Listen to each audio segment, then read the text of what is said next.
Right, what is up, guys and girls? You should be live, should have audio.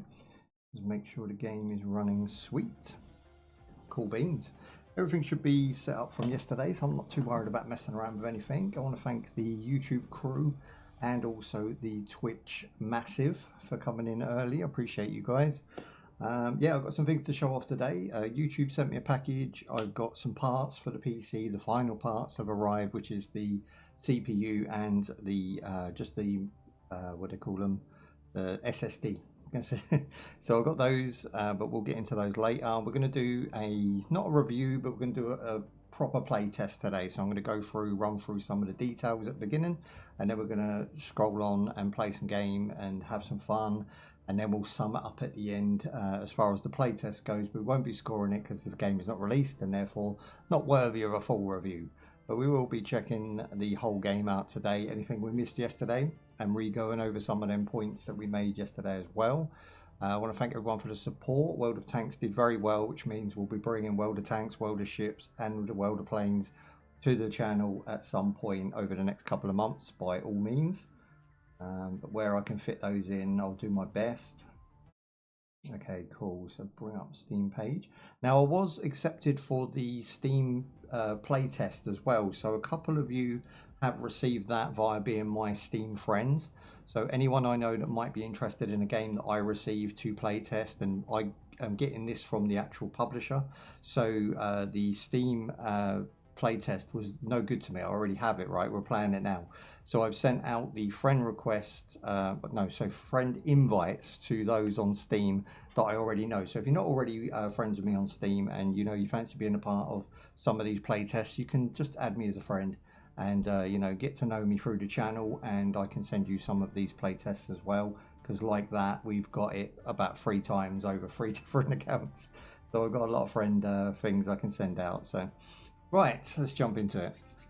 Right guys, thank you for joining me today. Today we are checking out and jumping in for the second time, because we had a little sneak preview which has been uploaded by the time this gets uploaded, of World of Tanks Heat, which I'm really excited about, and I want to thank the devs for making us part of the early playtest. So we're going to go in and do a full sort of breakdown of the playtest today and just see the ins and outs. Is it fun? Does it have any good qualities? Is it better than World of Tanks, or if not, different in what ways? We're going to be checking out the ins and outs of the pilot system and all of the upgrades and battle passes and all the other stuff that it comes with, that we can get access to in the playtest.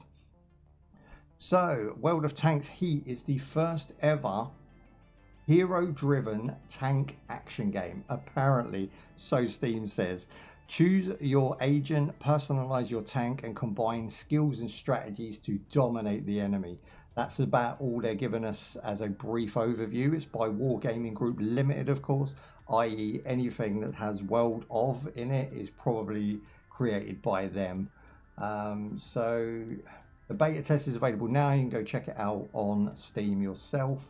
It's a closed beta test until the 20th, so you've got the full weekend to play it, still available. Details wise, it just basically says MMO, PvP, cross-platform and controller support, which we will be testing today. There is no Linux support or deck support yet, but I would imagine that this one's going to come with some great deck support, because the original World of Tanks actually runs beautifully on Linux. I think I've tried it on 2 different Linux systems and it runs fine.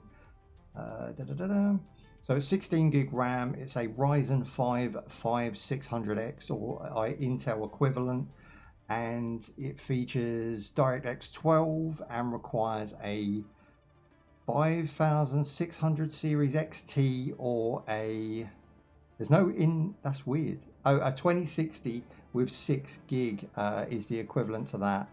But it's got Intel Arc. I mean, does anyone even use Intel Arc? Has anyone purchased an Intel Arc card? From what I know, the only time an ARC was used was in the MSI Claw effectively. The ARC graphics cards themselves just haven't sold very well. So it's an RTX 2060 or a 5600 XT, which is quite going back some for the Radeons there. So yeah, pretty good support for AMD, which is again another sign that it's going to run nice on the deck. Anything that's Radeon compatible or Linux compatible, is going to be AMD compatible as well. Sweet. Right, that's all that gubbins out of the way. So let's just jump in and have some fun, and I hope you guys enjoy the set if you're here live, and if you're not live, you can always join us in the next live. We do play tests and playthroughs and reviews of brand new games all the time, but I also like to jump into some retro, some looter shooter, some MMO stuff. So definitely come by and check us out. You never know what we're playing, and it's always fun. For those who are live, you know, you can check it out on the rerun. You can watch any video you've missed on the reruns. And all my content is available over on YouTube on reruns and re-edits and condensed down into little bite-sized chunks. So yeah, that's what we're doing. Thank you for the YouTube links. I appreciate that. But without further ado, let's just jump in. Oh, I got that out of the way. I'm really hot today, even though it's muggy outside. It's really dull. Okay, so back into the season pass. We're 240 intel out of 1,000 possible intel that I need. So I'm going to have to go and earn myself the stripes. But we are getting up there with some of the, you know, high earners. So we've got 120 coming for a rocket barrage 10 times. I did discover my favorite agent already, which is a little bit of a sneaky spoiler. I really liked the Reaper. I think the Reaper dominates in all scenarios. Let him load. In your own time. Come on, there you go. Yeah, the Reaper dominates in all scenarios. I've not found a weak spot with the Reaper, and I get killed by the Reaper a lot when I play as somebody else. So yeah, he's my favorite. He's my go-to. But we haven't tried everyone. We're going to be trying them all today. Ember has to be unlocked, and of course there's a couple of tanks that need to be unlocked as well. But we will try our best to get through all of these. I'm going to start with, I think, the weakest in the crew, and his name is Fuzzar. But we did try him yesterday, so maybe we'll leave him be. Who else have we got? The Hound. I'm not sure if we played as the Hound or not. What's his abilities? So he's got a decoy. We definitely didn't play as him. So we'll go as the Hound with the decoy strats. And we'll take firepower and toughness over mobility as usual. And Bob's your uncle. Let's go. Is there any more play modes available? Not yet. Just quick match. Which is a quick match. You do get a really quick match based on the fact that there is only one game mode for everyone to play, which I don't dislike. You know, I love again how these engines start up while you're waiting in the waiting screen. It'd be nice if our character had some animations. You know, he did some like character specific actions maybe, because he looks kind of, you know, stern. Maybe he leans up against a tank. You know, maybe checks his guns or out. You know, just something instead of just standing there like a static dodgy T-pose. Or mannequin. Okay, change agent. Oh, you can do that whilst you're loading. That's nice. Boom, we're in. Yes, look at it revving up. So as it loads the map, it actually revs up and makes sound effects as well, which is cool. I would think I'll turn it up because it was a bit quiet yesterday, I believe. I'll turn it up a little bit for you.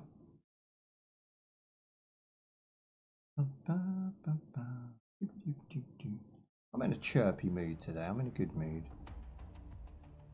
I can invite to squad 2 extra characters. So if you guys have the game and you fancy joining me for a couple games, I'm all down for that.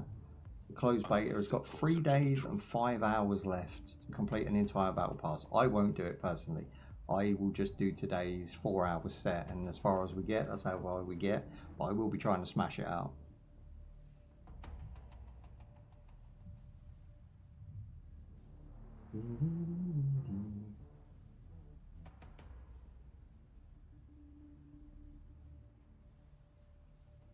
Okay, 78% now.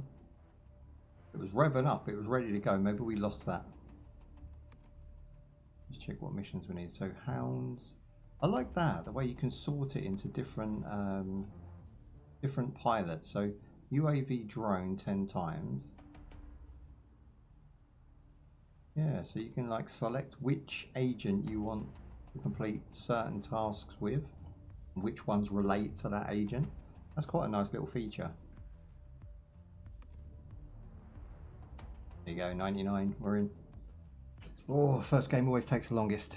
I mean, by the 3rd game yesterday, we were getting games within like under 2 minutes. It was just, you know, as soon as I loaded in, I was back in. As soon as I loaded out, I was back in the combat zone. Here we go, we've been pushed already. Uh-oh. lag there. First game's always a bastard. Alright, here we go. Being targeted, so I'm going to move my ash. What's he got then? So we've got a UAV drone, which is like a scan, and we've also got T. Yes. Okay, so these are like heavy rockets. The good thing is about them, you can cancel them anytime. We did really good yesterday. We're going to try and do the same today. Yeah, they want some. Coming over.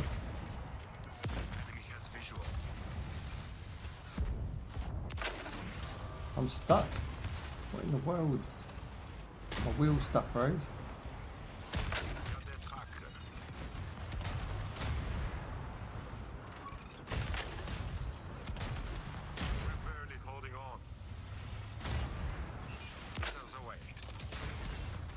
Yeah, I don't like this guy. I didn't like him yesterday. He's got the one rocket that does damage, but it's very slow to sort of activate. I point it at the enemy, I hold the left button down, but only sometimes does it even like activate. I'm not overly impressed with it. I'll show you again if I can get distance from someone where I can sort of get them from, you know, without them seeing. I can show you how dodgy it is. Sometimes it works first time. Other times, the majority of the time, it just misses. I think you have to hold the left button for a certain amount of seconds. Okay, they're all grouped up, look, so we want to try and get around the back and maybe separate them out a bit. This guy's on retreat. There we go.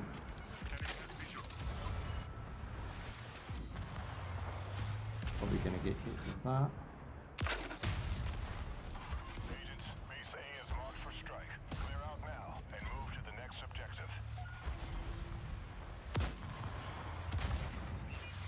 So you have to essentially hold it for a certain amount of time, that's what it is. And because you're constantly being hit with barrages of incoming fire, it's not always apparent that's what you need to do. You're just trying to click it on to the enemy, if you know what I mean. You get that angle? I think we hit him. Radiation detected. Drone launched. Trying to stay out of the radiation zone if I can, but I'm gonna have to go ham on this one.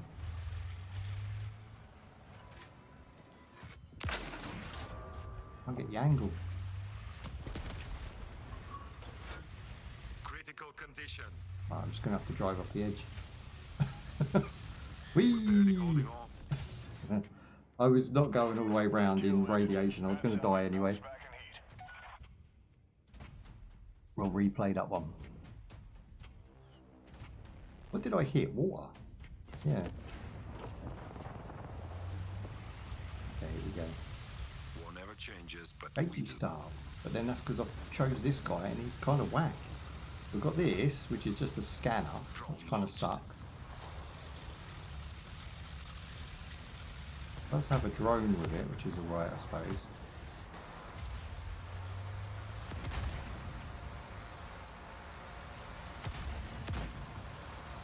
Got a 5 XP for a recon assist. That's good. You know, even if you detected the whole team, that's only 20, possibly 30 tops. I see you, baby. Sneaking up, look. He hasn't even seen me. What are you doing? You're whack, Jack.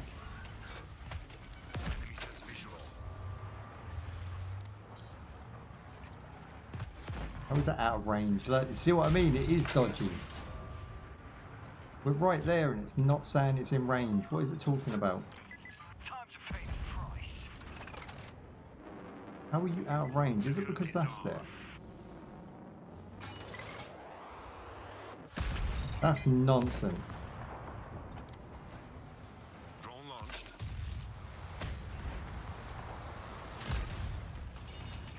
I was just really trying to lock on. See, it's shit because you have to fire and there's something above me, like a platform, that's not allowing that rocket to go. So it says out of range, even though you're not out of range. which makes it feel like it's not accurate as well there.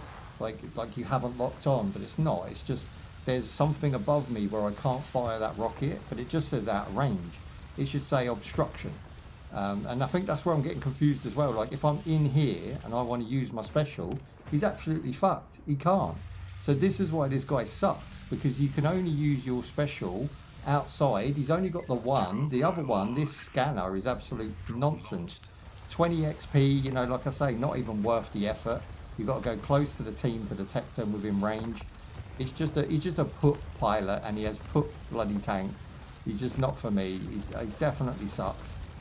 I've decided he's definitely not one I want to mess with. I might be wrong. Again, when the full game releases, they might, you know, fix some things. They might change some of the pilots and the way they work. But he's the least playable in my opinion.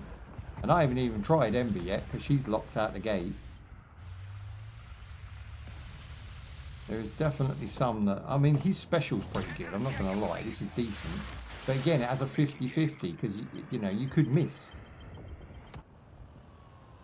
Like that.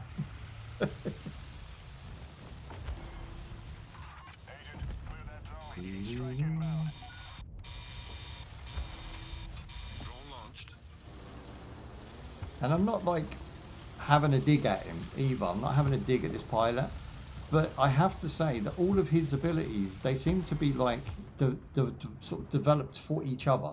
So you scan, you fire your overhead mortar, and then you fire your special. And unless you have all three built up, I mean, he can do serious damage, but he's pretty shit between that. So he's just going to have the basic attack, which is your normal shells, which all of them have. So I don't know why you choose him. He just sucks the biggest of the nuts. He's whack.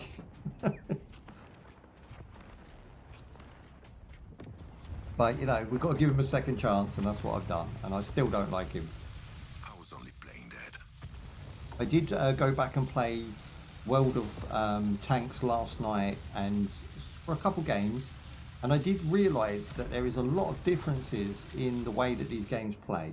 Not just that the first one is more like, I don't like the interface on the original, and I don't like the seriousness of the original. This one has a lot more of a arcadey. Someone said in the comments, they hit the nail on the head. It feels arcadey, it feels fast and furious, but it doesn't have the tension that the first game has. So it has a lot of fun, but it doesn't have that like get good aspect. You can just go with certain pilots that are just better than others and have a blast. Whereas in the first game, it's like everyone's on a level pegging. The pilot doesn't really make a difference because there is no pilot. It's just each tank has its for and against.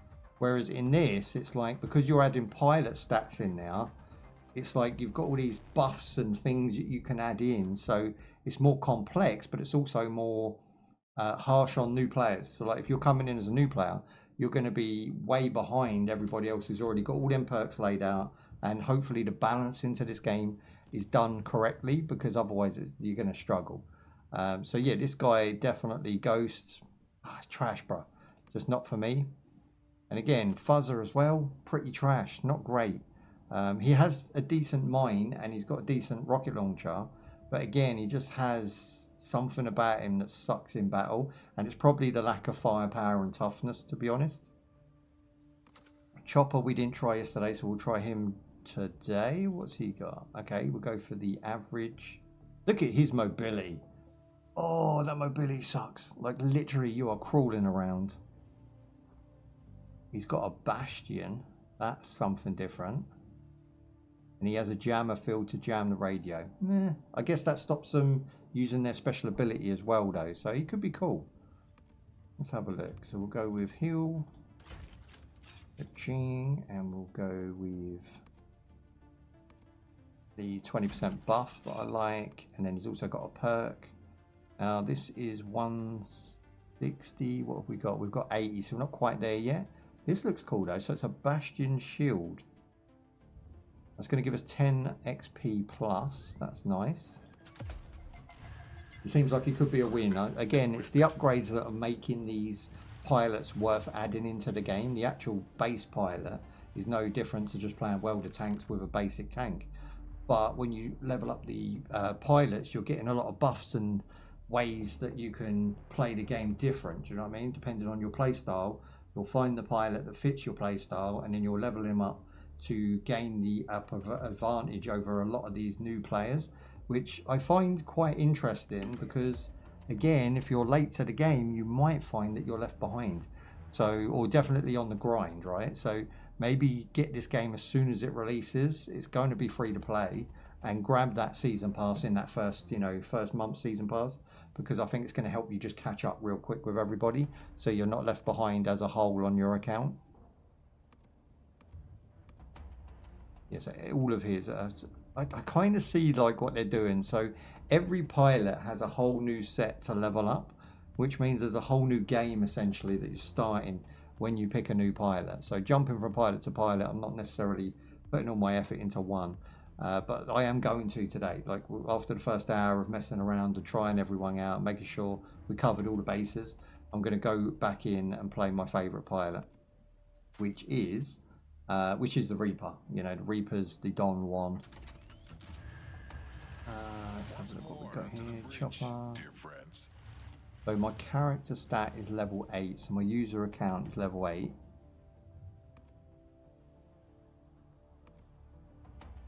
What was that they've added to the store there? Charms. Do you know what? I didn't even notice that we have charms in the game. What a weird thing to add. Does that not feel off? Why? Just why? 60,000 points as well for a lucky cat. Oh, hang on, I'm in the middle of the thick of it here. What happened?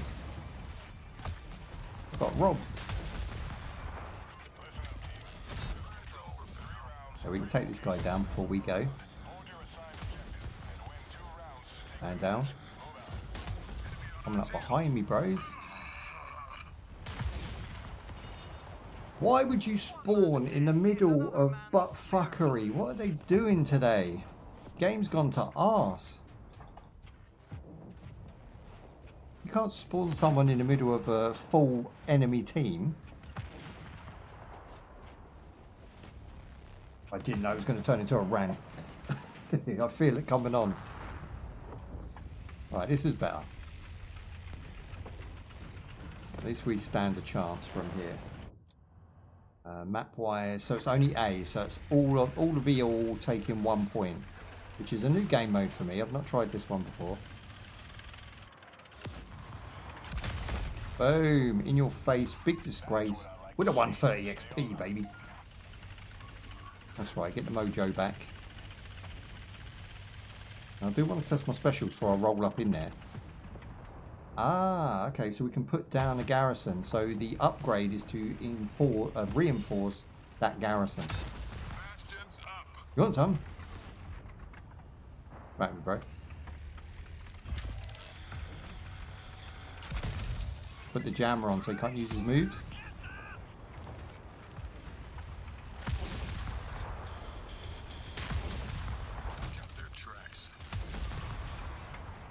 Ooh, come on, load. He's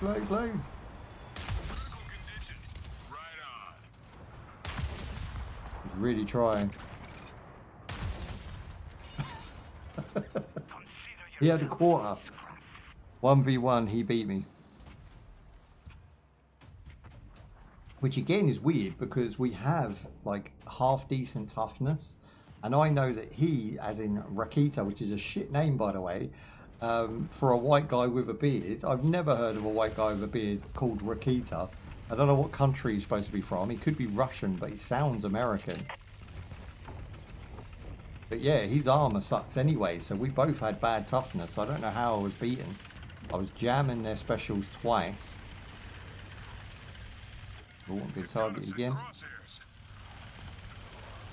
Yeah, you see like the cars and the fences that I drive through and all of these things. My garrison last. That was cool. So if I do this, I can have double garrison. Put this one at the top. Bastion's up. I call it garrison. It's a bastion. I'm not sure if, you know, I'm wrong with that. I guess it's called bastion. You bastard him. Here we go. Bring it. There's hellfire coming down. Okay, these load well quick. Bastion's up. Got us in Good damage. Ooh. Okay, yeah, I need to get off of this high point.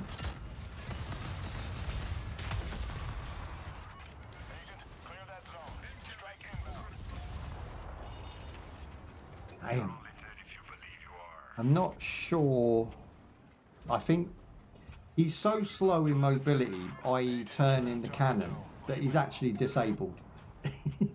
Compared to these smaller tanks, you see the one now? Compared to him being able to roll up next to me and just turn your head, I think that's what the strategy of streamers and players, I think that's what's happening right now. I think the strategy of streamers and players is that they learn that if they just drive up the side of a big tank, you can't turn your head as quick as they do, i.e. you can't shoot them back and they can get an extra shot in.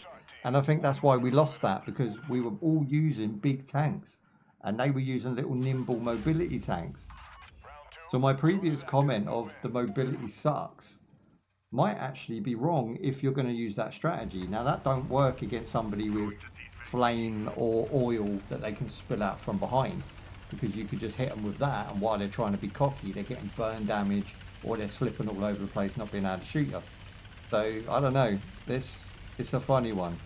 I would watch that, because those little tanks, like if I want to go left with my cannon, look how slow it moves, and theirs goes twice as quick, so they can actually get a hit in before I've even turned and looked at them. Look how slow it's turning. Maybe being big and strong is not the win.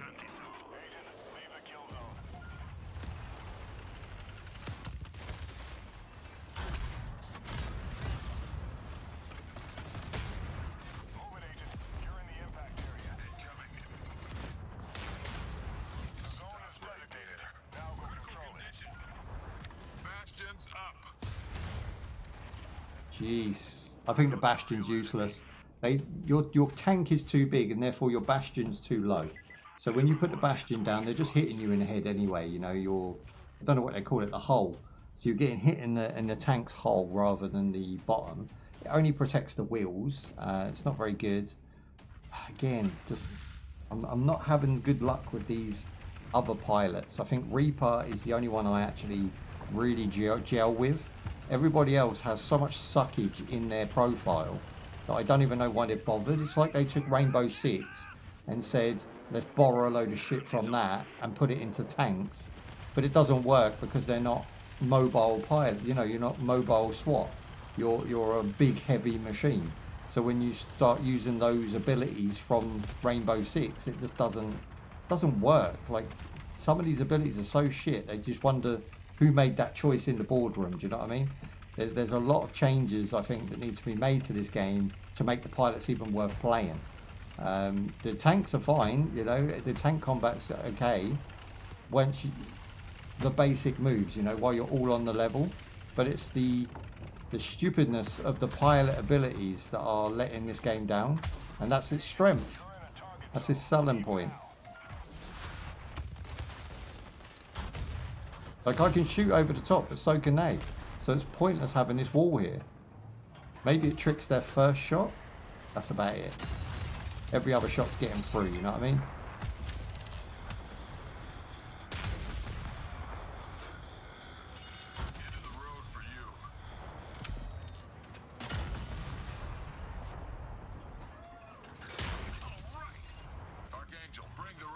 Yeah, let's try the Archangel, whatever that means.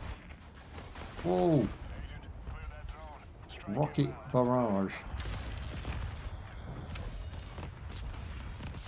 Critical condition. Holy shit. Was that me? I did some serious damage. Okay, specials off the chain, but everything else about him at the moment sucks. He doesn't have any good abilities again. The garrison's poop, and without a level up, it's just not worth doing. I mean, I want a garrison that's beyond my size with a little peephole that I shoot through. then it's worth doing.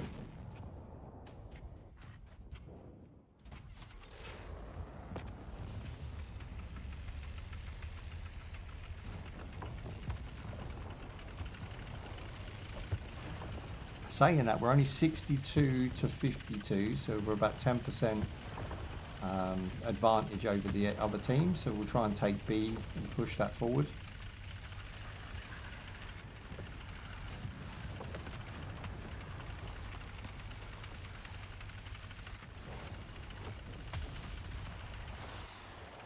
Blow my roll a little bit here. Bastion's up. They've got us in crosshairs. Nice. Agent, leave the kill Oh, zone. hello. See him just flying there? A bad move on his part. Target zone. Leave now.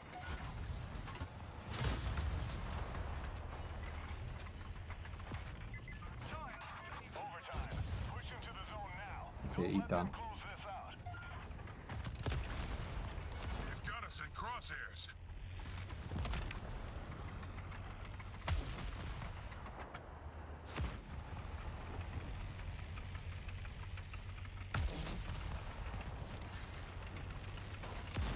Yeah, I mean, the cars crush, which is good. So at least they crush, you know, they have an animation. But it doesn't feel like we rolled over them because the tank doesn't lift up and have any sort of weight to it. Round 2 over. We're tied up. And when I played World of Tanks last night, the original, I felt like every time I smashed through a wall, it had sound effects. It broke into like 5 different pieces. When I rolled over trees, they fell with a lump, and then the tank sort of bobs along them. There was a lot more impact detection. I don't know if they've just left that out because it's the playtest, but it doesn't feel like the environment is as visceral as it is in the original, which I guess maybe they want to do that. Maybe they want it more arcadey and more about the combat and the fast paced. But to me, it just like takes away from the immersion of driving a big heavy tank. So I would definitely try and add some of those elements into this game, because it will make it fit. And even if it's like, you know, you can smash through the wall twice as quick, but it still has the same feel and effect. Like these, if I smash through this, we just roll over them, and it's like, bro, that sucks. Turn back before it's too late. They seen the tank I'm driving. It's the slowest piece of shit there is. Zone is left. Go capture and hold it. So far, you know, I'm not knocking the game for the, but you have to mention the negatives, right? So I'm not knocking the game for its gameplay. I'm knocking the game for its little minor issues. They sound like they're major, but they're minor. The actual gameplay is like World of Tanks, but faster. So if you like World of Tanks, you'll like this. It's by no means a bad game, but it just has a lot of things in the playtest that are worrying. Because if you're going to make a game that warrants a different title and has, you know, because it is pretty much World of Tanks still, what are you bringing new to the table other than some crusty pilots? They're all generic. They're not very fun. None of them are really like crazy. You know, you need to do real stereotypes with real fun shit. You know, put an Irishman in there who drinks. That's fun, right? An Irishman who don't give no shits when he does his commentary. You could put a Chinese samurai in there as a cliche, but maybe she doesn't know any samurai. Do you know what I mean? She doesn't know anything about what she looks like, but she just pretends, you know, like chibi streamers. Just, you know, they don't know what they're talking about, but they know that they want to do it. They had that sort of attitude to her. Just have someone with like personality, man. Just some quips. The characters they're using are just very safe, very generic, very boring. And I think we need a little bit more excitement. If you're going to bring pilots into it, just bring some like real fun shit, you know, like I don't know why everybody makes, especially game devs in general, why everybody makes the same generic crap over and over again. It just annoys me. It's like, you've got great tank combat, but what's the difference between this and World of Tanks? Because World of Tanks feels more realistic, has a better strat to it. This is way more arcadey and therefore fun, so therefore the pilots should have been the highlight of the day, but they're not. They're like the weakest part of this game. The season pass is, you know, inevitable. The DLC is going to be inevitable. We know what we're buying into.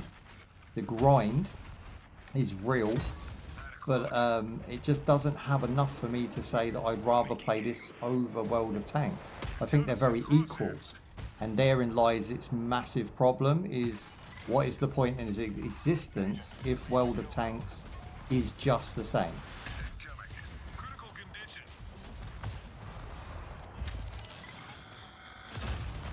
Oh, the garrison sucks so hard. It sucks so hard. It takes so long to drop and just fucking sucks. Oh, these characters, man. And you know what? Every time you die and it's by Chopper, his fucking face annoys me. He's like, you're just so bland. So bland.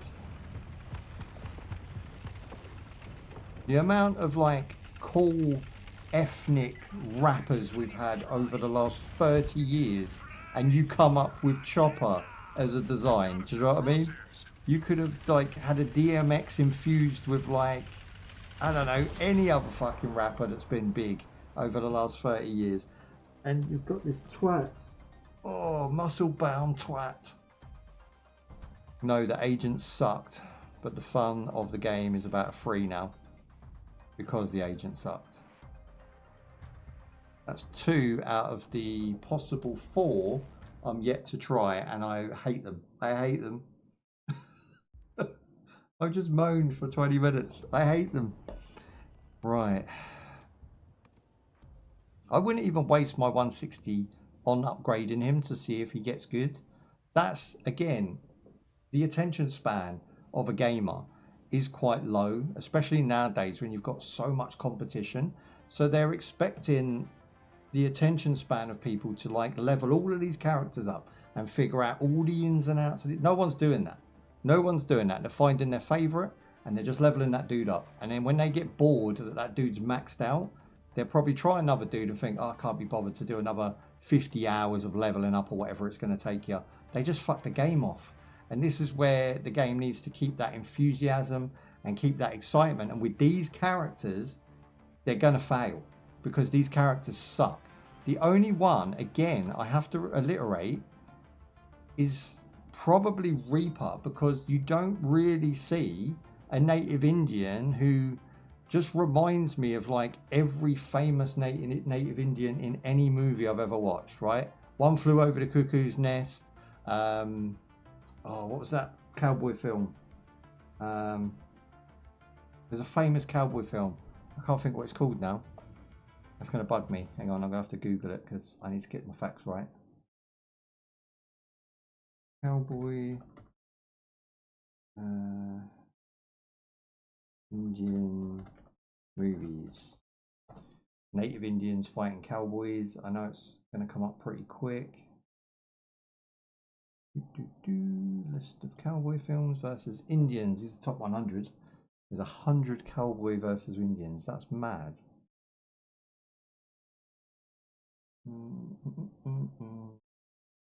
It's going to hit me in the face and I'm going to be really pissed about it.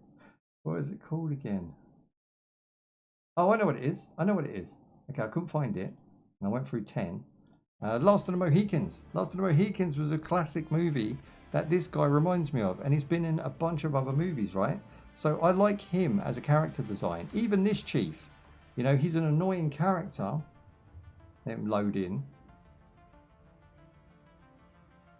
your own time. In your own time. There you go. He's an annoying character, i.e. his design. He just looks like a pencil pusher. But I get it, right? I get why he's there. Then you have the bearded white guy, generic, right? He's fine. His name sucks. Like, the name needs to be changed. You can use my name, by all means, right? He sucks. But the character design's decent. He has good abilities. So these first 3 are actually keepers. But when it comes to Twister, he's dislikable as a character. There you go. The Twister's dislikable as a character. Chopper, unfortunately, is almost like ticking a box. You have to tick a box. Do you know what I mean? So you have to have Chopper because you don't know what, you know, a cool black guy is like. And this is what we've got. We've got generic, muscle-bound, boring. He barely speaks, and when he does speak, he doesn't say anything of worth. He sucks as a tank and sucks as a character. Hound is just robbed straight from Call of Duty, and Fuzzer is like, you know, I don't know what Fuzzer is. He's like the modern day mixed race version of Chopper. I guess he's a tech whiz, but it doesn't really explain it. I just think there's no character development here, and other than likability, what do you go by when you pick a character? And Ember is even locked. Why you'd lock your only female away baffles my brain, because obviously females do like to play video games, and why don't we have her at the forefront? Why don't we have, you know, Kent, Reaper and Ember as your main crew, and then everybody else can be, you know, in the background? But they've locked her away, and I can't get to her until I go through the season pass, which means, you know, I'm gonna have to struggle with Reaper and leveling him up just to, because I'm play best with him, just to play Ember. And it just baffles me, one, where they got their names from, and two, why we're using such generic turd burglars as fucking character designs. Do you know what I mean? Every game comes out with these shitty character designs where they have to tick boxes. White bearded bloke, you know, ethnic, muscle bound, you know, guy. We need an intelligent, usually mixed race girl in it for some reason, who's a fucking scientist and knows the answer to every question that ever comes up. We need a samurai chick. And, you know, these generic bullshit things that we do, they're like stereotypes on top of stereotypes that are trying not to be stereotypes. And you have so many fucking stereotypes now that you can literally go to the ends of the earth to find something that fits the ticks that they need to do. But they don't actually tick those boxes because nobody wants to play as them. You know, you're ticking boxes for some mythical company that might say something against your company. And it's like, gamers don't want any of that. We just want fun, enthusiastic devs to make a game that really, really bangs. And that's all we look forward to. We look for the next big bang. And these characters don't do anything for this game. They don't help this game out at all, in my opinion. They're just there, and they just are. But like, tanks wise, they've got it covered. They got the tank battles covered, but the actual characters, oh, painful. Reaper, Oh, painfully boring. I don't know if I got that right or not. People will disagree and agree to the end of time, but it frustrates me because you give me 20 minutes in a room and I can come up with 5 designs better than this. I've played everything. I've played absolutely everything, and I'm so burnt out on games like Marathon and any other generic online shooter. They suck so much. I love indie. I think indie games still have the right to make strange decisions, which is good. We want people who are strange making video games. We want people who have a kooky brain to come up with ideas because they have new ideas. These generic Muppets that play safe end up making games that nobody wants to play other than other generic Muppets. And they're like 1% of your audience. The audience of video games, let's be fair. I mean, it's probably like, I'm just guessing, I'm spitballing, but I would say it's a 70-40 split between, let's say, 70-40 split between people who love video games and people who just play video games. If that makes sense. Like, I know a lot of people that play video games, but they don't love them. Do you know what I mean? They just play video games as a distraction. So Call of Duty, FIFA, you know, Halo, those sort of players. Then you've got people like myself who love the art, love the sound effects, love the work and passion that goes into these games. And therefore 70% of their audience, I believe, to be like that, because I speak to a lot of gamers that have that viewpoint. You know, we all love to share our thoughts and our, you know, nostalgia and all this cool stuff. Can you see a game like this bringing much nostalgia in its current state? Because for me, it's going to be like, yeah, the game's cool, but I've got other things that are way better. There's so much else out there that I'd rather be playing. And I think game devs at the minute don't realise the ecosystem they're in. They're in a biome and a locked door. and they've locked their own door. They've created rules they can't get away from themselves. They've got these sort of goals to hit, tasks to do, things that have to be put into a game to make it a video game. And they've locked themselves in such a tight bundle that it must be frustrating as a dev nowadays to actually create a game. Because you can't just come out with, like, I don't know, a Viking who's just, you know, a white dude with a beard who fucks people up, because that's what Vikings did. You have to have the female co-host. You have to have, you know, ethnic groups in the game that didn't exist at that time. You have to have, you know, content that, you know, doesn't offend anyone. You can't say too much or do too much. And I think with all those rules, going off on a tangent right now, really does affect the development of the game early stages, which then leads to a game just becoming out very meh, very low key, very low brow, just boring. And this game is by no means boring, it's awesome, but it's bordering that. It's got all of the traits of a huge success on release, but dies in 6 months. Already, you know? I could go over some of the key points that are good. The fact when you actually kill someone, you get like a Call of Duty flash on the screen and a skull comes up to confirm the kill. That's great. The sound effects are completely on point. The tank feel and playability is really nice. I love being a tank. I love rolling around and shooting stuff. Hang on, wait for it. Oosh. Now this actually might be useful for the garrison. I don't have it now. So.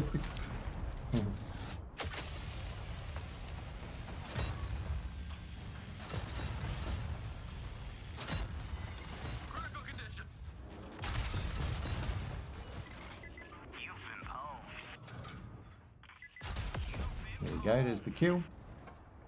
But this guy's sneaking up here. Oh, I can hit him from there, that's perfect. Hey, leave the kill zone.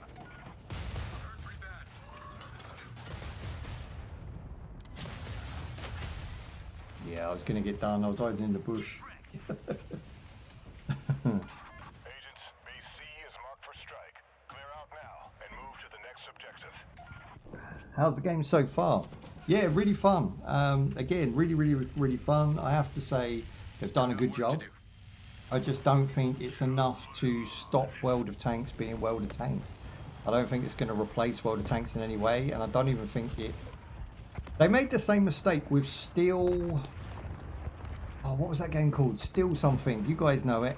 I will try and find it real quick. Steel Hunters. That was it. They made the same mistake with Steel Hunters. They did exactly this blueprint.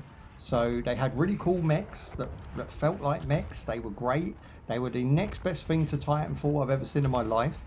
And they had really waste man stage design. Whoever designs these stages is a fucking idiot.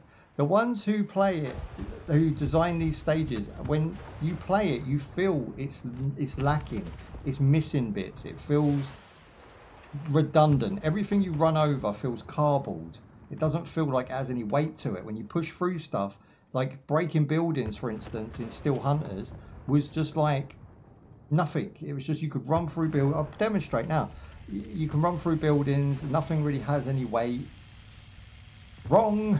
Well, no, I'm not wrong, because Steel Hunters actually died. It went away well quick. Look, that doesn't feel weighty. It feels like cardboard. Run over this thing. It is cardboard. It's fucking shit. In World of Tanks, if you drive over something, the tank actually will go over it, right? It has weight to it. When you break through a wall on World of Tanks, you get a nice crumble, you get a satisfying 5 or 6 pieces fall around, you get dust and debris. In this, on the playtest, you get this. It's fucking stupid. And that's the modern level design of this company, unfortunately, because they did it with Steel Hunters. And whoever designed the levels on that game, I'm sure designed this one. So it's just not as flushed out, in my opinion. Why am I wrong? You tell me why I'm wrong, because I'm very curious. I want feedback. Give me feedback. Input. Is it pay to win? No, but it has got a season pass, and it will have DLC items like they do trinkets on your tank. I don't know if this one has one. You can hang like a little gun or a little chibi pet from your tank, which again is kind of nonsense, right? But the visuals, the sound effects, everything else is on par. It's just the gameplay needs a little bit more pizzazz, a little bit more oomph to make it, you know, really bang, because World of Tanks is still legit. And, you know, I'm not like trying to compare the two too much, but let's be fair, it's basically its own competition at this point. There's not another tank game that sort of holds up. Dirty beast.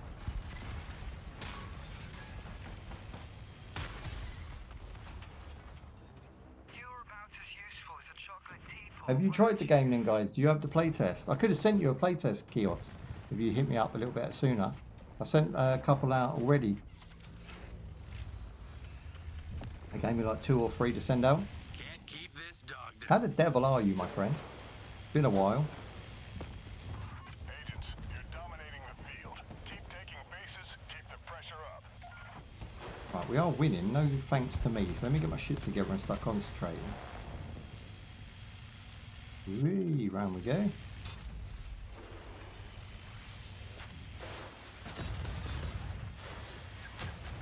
I'll get some.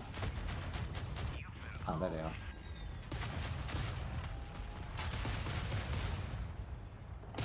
So what I'm going to do is just airstrike my entire area. You're in a target zone. Leave now. Missiles away.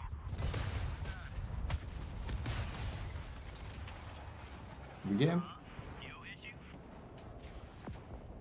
What an awful camera angle. I can't change it. That's us. I think we did that. Why is he in my zone? I don't scare that easy. No, get out.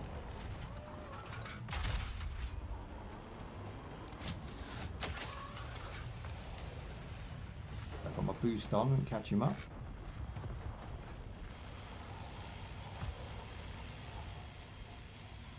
See you. There he is. Just going to roll up the side here. He's trying to retreat. And I haven't got a kill in a while, so I'm going for him.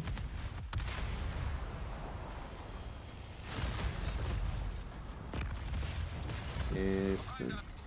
Oh, someone's disabled me. Him up there, being dirty. Radiation.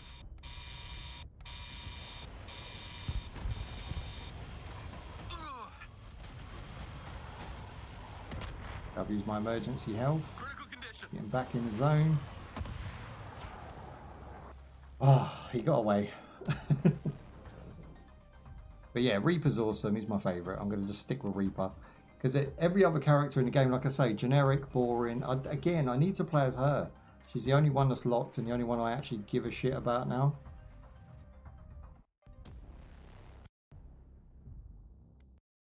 What are you doing, step bro? Stuck. I did get stuck. Yeah. Right, we've got a second. Have we got enough? Yeah, there you go. Now we've got the boost accelerator, which is basically a turbocharger by the look of it. We've got 2 health regains. That's why I like him. 2 health regains, a boost recharger, and reinforcements. Hell yeah. These are just the info page. These are annoying. I'd get rid of these. Like, you know, if we want to do that, we do it in our own time, right? You can have it in here. You could just put it into the bottom of this. But the pass is alright. Like I say, it's free with the playtest, but anything after that, it's probably going to be about $10 a month, right? That's the sort of average going rate on a test. And I think as well, they should give us the first one for $8 and then $10 after that on the pass. But the pass is fair. You know, it's only these items here you see. That's 2, 4, 6, 8, 10. 10 items, and then you do the missions. You get the bonus intel that goes towards your pass. Pretty basic stuff. Then you've got your appearance, so you can change different camos, which I mean, again, they're very boring. They're very safe, but they are, you know, kind of war accurate, I guess. They're the sort of colours you would want if you were going to war. But the actual, I think, this game, because it's so arcadey, needs really mad stuff in it. I think it needs neons. It needs, like, you know, Christmas themes. It needs Halloween. It needs all of those skins that you would, you know, want in a game that just make you stand out, make you mad. And the same with these. Like this guy here, he should be customizable. He should have different voices, you know, different voice actors. And we should be able to, like, at least have him do something. Like he has no, not emotes, because emotes suck. They're played out, they're dry, they're even cringe at this point. But I think that he should have some sort of characteristics that make him him. Do you know what I mean? All of these characters are just so safe and so boring that they aggravate me. They aggravate me that they went with that boring ass checklist. So I don't play as any of them other than Reaper, because Reaper's got the best tank. And that's it, really. I just rock Reaper all day long. You're right, because in the console version of World of Tanks, the tanks have weight, which decides how they interact. Yeah, so like if you were to smash through like a small low-key wall, your tank would actually go up on the wall, right? And then you'd be on that balanced pivot. So now you can't fire straight, you've got to fire up, right? So now you've got to reverse, you've got to sort yourself out. It just makes a more enjoyable experience, but it's slower paced. This game's super fast paced, but has no weight to what you're doing. Everything's just very cardboardy, very like wafer thin. Everything's just, you just drive through everything. The cars you crush, why in the F nobody thought that the tank should just raise up a little bit, which then will put your aim off? It's nonsense not to add that into the game. I don't know who thought it was a good idea just to drive over a car and have no effect to your tank whatsoever. The car crushes, well done, but it doesn't, it just goes from like a normal car to like a flat car. There's no like in between where the windows bust out, the doors fly off, you know. A little explosion now and again would be nice, like you hit the petrol tank or something. I don't know, I think I've played so many games, I get frustrated with the lack of effort. And I'm not saying that they've got a lack of effort in this, but there's decisions that have been made that kind of just, it takes away from the experience, you know. And in a playtest, I'm just sort of looking for the next big thing. You know, I play playtests all the time, and I'm just looking for something that I can actually sink my teeth into. And I think after the first initial release of this game, within 6 months, I think people are just going to go back to play World of Tanks. I didn't want to have that opinion, but that's how I feel about it. That's just my personal belief. I could be wrong, and I could be talking nonsense. And you know, Kios on Twitch there says, you know, you don't know what you're talking about, mate. I mean, it's true. I don't know what I'm talking about, but I know how I feel. And how I feel is that this game just won't hold up in the sea of games that you have to play instead, in my personal opinion.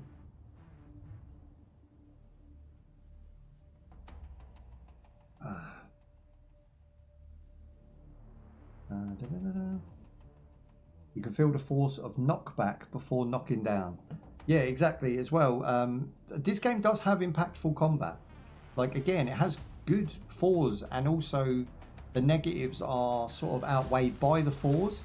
So it has good combat, and it has fun combat. Like, destroying things in this game is really fun. Like I say, you get that Call of Duty pop-up on the screen where, you know you defeated the enemy and you feel good about it. You get a little dopamine hit. So I think it's better in that regard. In World of Tanks, you do sort of get it, but it can get old quick. In this, you never get sick of blowing people up. But again, it's just that environmental damage sucks. I think the visuals are a little bit better in this, but it won't run as well. So, you know, you've got to take the hit on your system to run the game, whereas World of Tanks, you don't. So, I don't know. It's so mixed that I don't know why it exists. If that makes sense. Like, it's so in the middle of World of Tank Blitz and World of Tanks, but I can't even put my finger on what bits of what it needs and how it... Do you know what I mean? It's very hard to describe it. I'll leave you guys to be the judge of it. Once it releases, you know, you guys will let me know if I was right or wrong, because I'm always held accountable. But I don't know. For me, like, what is this here? Like, let's see this tank. Gonna reverse over that. But this has weight, look. It has weight. So I think things should react that way across the board. Now if I drive, you just done it now. If I drive into this at very slow speed, paper, cardboard, and this tuk-tuk, cardboard. Doesn't feel like I drove over it. And you can go at full speed. And I think that's what takes it away as well, the full speed. When you drive over stuff at full speed, it just does that. Doesn't feel like the tree fell down. You don't get slowed down. I think it should affect my speed. I think it should affect my leveling. It just doesn't. So it does take away from it. But everything else in the game is pretty solid. There you go. So the impactfulness of the shots, not only that, you get more special effects. So you definitely know where you've hit. You feel like you're doing big damage. There you go. The smoke effects are to die for.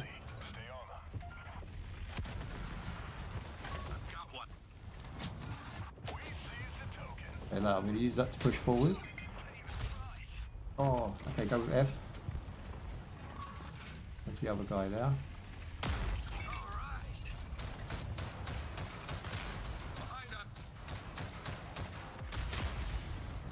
Damn, almost. I should have healed.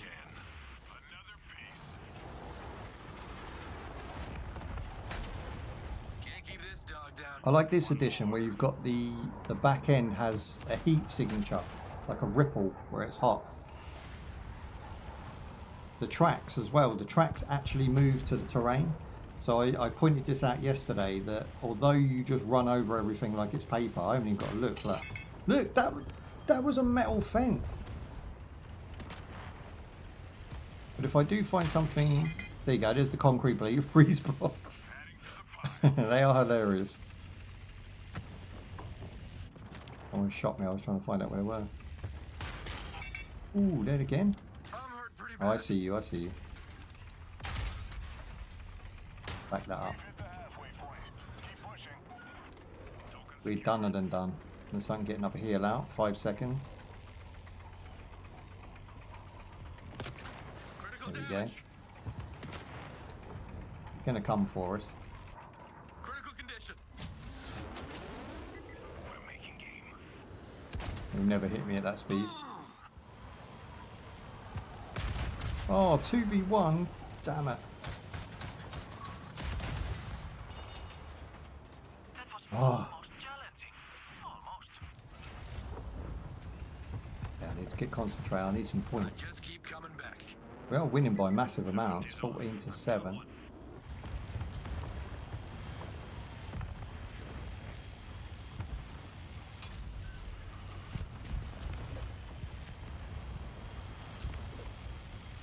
Not having the mouse wheel be able to zoom in and out of the camera view as well, I think that's something that we need added.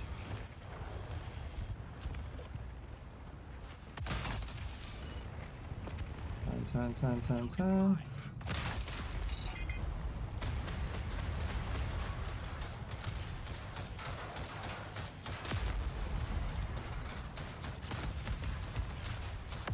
There you go. That's some bullying tactics there, boys.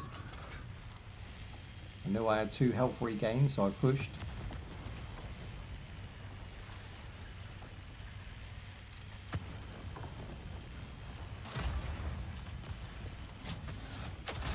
Contact, 3 o'clock. He just knocked out my boost, whoever that was there. Let's rain fire. Okay, we're going to die, so I'm going to finish him on the way. No! Oh. Damn it. He reloaded quicker than I thought he could.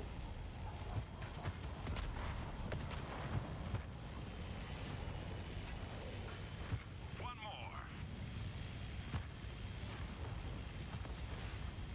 Oh, I see what they're doing.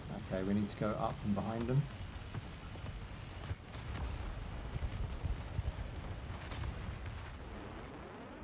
We're making game. There we go, we got this.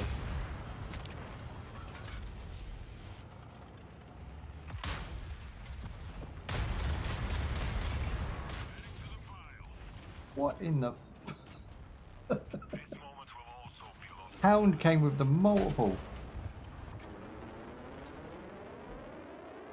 I didn't even know that was possible. I don't play a lot of hounds.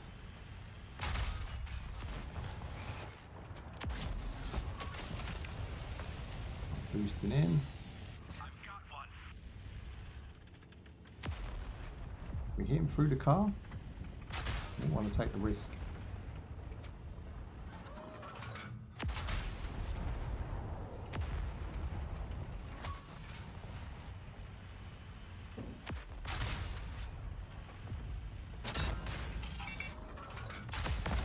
Boom, that's our kill. We needed that XP.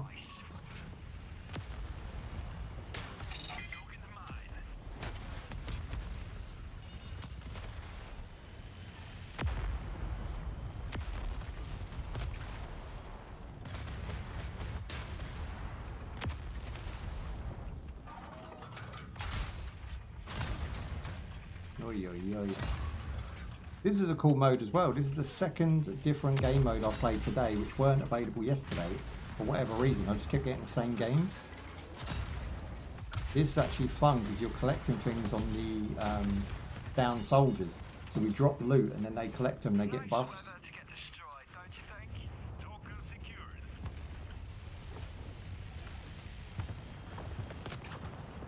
There we go.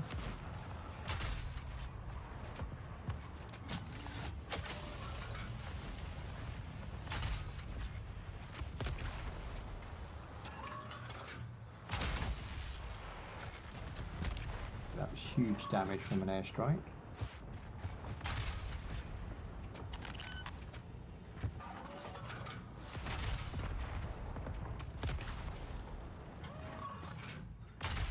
See, now it feels like World of Tanks because I'm so far away and I'm playing strategically and picking them off. It doesn't feel like this is no. It doesn't feel different from World of Tanks. It's exactly the same. From here with this tank, just using normal shells. There's nothing new about this. I still think the effects are to die for though. They do look better than the original. They're a little bit more. They've got a little bit more realism to them, even though the game's more arcadey.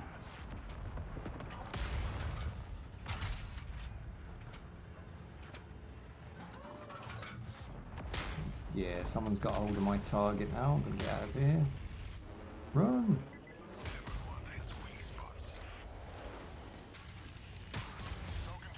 Filth! I got shot in the hairs.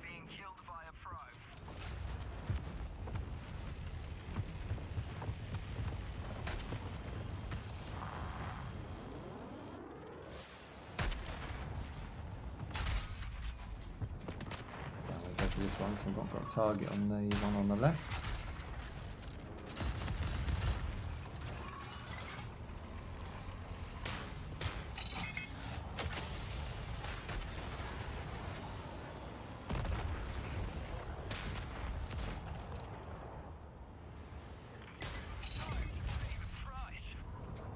Ah, I didn't see you there. Oh.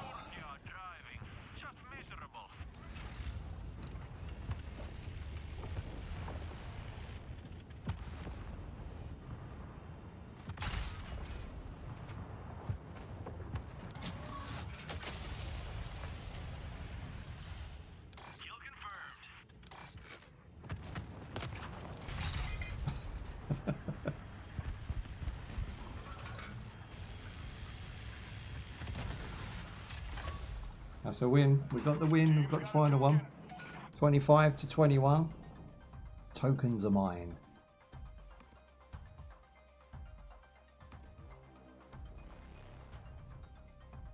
Yeah, so the negatives that I have spoke about, I mean, again, it's outweighed by the fun, right? It's an arcade version of World of Tanks, in my opinion, and it really just, it oozes that sort of get in, have fun, get out after 2-3 games. The problem I see with it is what's the last ability of a game that's just, you know, thick and fast fun. World of Tanks has lasted the test of time and proved that the devs are on the gamer's side when that particular game is being mentioned. It has everything that the gamer wants from a game because we know and trust that World of Tanks is going to be around for a long time? Can we trust that this won't be another Still Hunters? You know, will it come and go because they have failed to see what the gamer wants? You guys can hit me up with comments, and you can tell me what you think should be in the game, what you feel is missing, and how you think you could improve it. Because it would help. You know, the devs do see these videos I make, and they do sometimes decide that, you know, he is right and he does need. We do need to listen to this, because every time I say a game's going to die, it does. I've not misrepresented a game in my entire 7 years that I said was crap and going to die. That hasn't. And I'm not by no means saying this is a crap game. This is a great game, but it doesn't have legendary status. It doesn't have the fact that it's going to leave a legacy. It just isn't. If you look at the agent designs, if you look at the tanks, they're just not wow enough. And you've already got this in another game. So what you needed to do with this game was really just drop every sense of morality and go ham. You needed to really just go mad with this game to make it different, to make it stand out, to make it warrant its existence, instead of just being a prettier, you know, more arcadey, more fast-paced fun version of what we've already got. So, you know, you could call it a sequel. I wouldn't. I would call it a nice distraction, but I would go back and play World of Tanks myself. I don't know if you guys feel the same, but for me, I would just go back and play World of Tanks, because I'm not sure that this has the legs to carry it. But again, I might be wrong.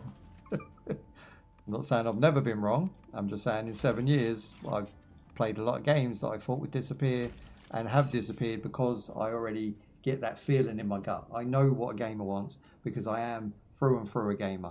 And this is not what we want. If they were asking me how to make a new World of Tanks that was more arcadey, more fun, I wouldn't have gone with this blueprint. I would have definitely chose to have more of that Call of Duty madness. You know, do you know how mad they've gone over 6 and 7? I mean, 7's trash, don't get me wrong, but like 6 and 7 did have some really good skins, some really nice gun mechanics, some really cool gun skins, trinkets and tropes, special effects that were limited to whoever was involved in that season. This is what this game needs. When I blow somebody up, I need customized, you know, explosions. I need customized colors.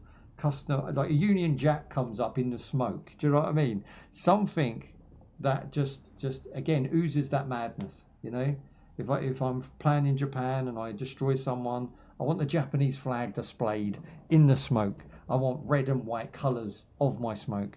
I want my shells to be customized. I want slow motion replays as it penetrates and explodes the enemy. This is what I want in a game, and I don't know that this game's ever going to deliver such a thing, because they'd have to go back, spend 6 months working on it again, you know, and I had more hopes than what we've got. That's what it is. I think my hopes were higher than what they've delivered.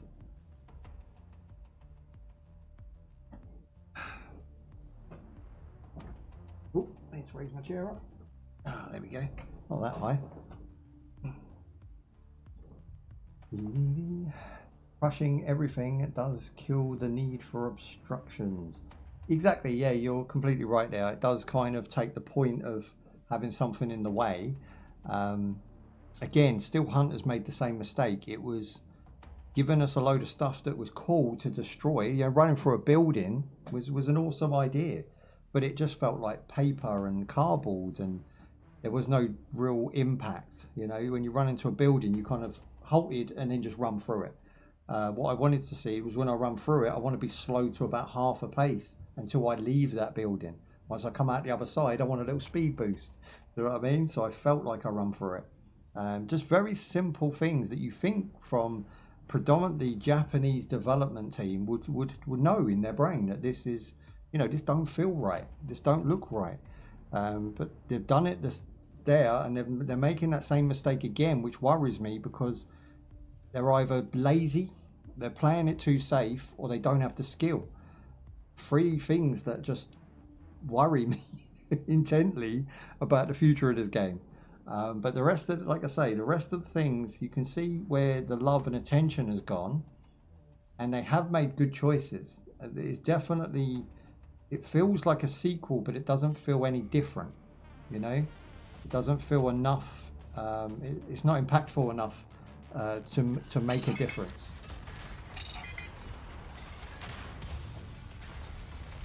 How am I dead? How am I spawning dead? Do you see what I mean? These silly mistakes. How are they right there when I spawn? Each round, one zone goes live. Different location every time. Capture it, hold it to completion. Look at the size of the map. You could spawn me at the bottom corner. You could have... Oh my god. Did they just spawn me at the bottom corner? Why spawn me now at the bottom corner? Why on my first spawn do you stick me right in the action? They've done that every game so far. So I did change my pilot, so I'm going with another guy now. Because Reaper's awesome, but I seem to be having a bad day with him today.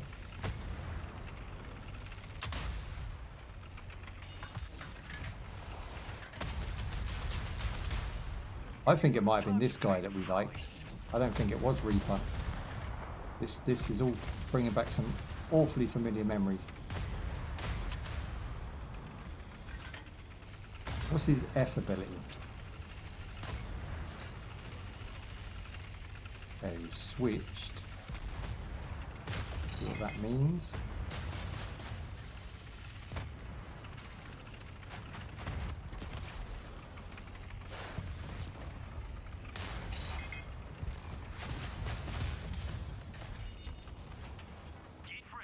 I can't work it out.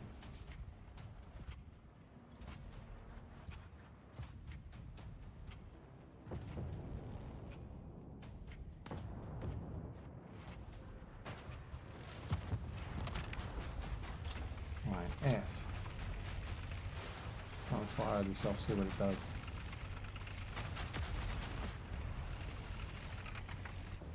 The one thing I can't drive through. Round complete. Agents. Oh my days, that was the worst game. I had barely any time in there, 3 minutes. Round two. Zone is That's better, we start with crew. So maybe it's just that first spawning that's gonna like stitch everyone up. The map's so vast, I don't know why they just don't default to whatever the furthest point away from the enemy is. Look, the map is huge.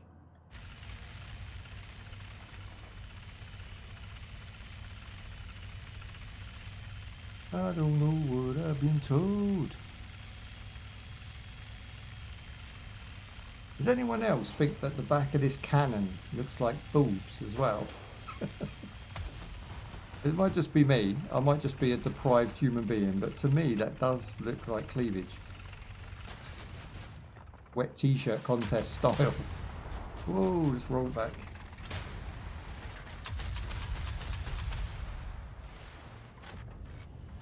I'm taking all the front of it for my team for some reason.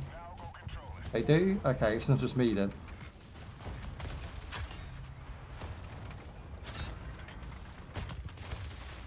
Well, these three have got it covered, haven't they?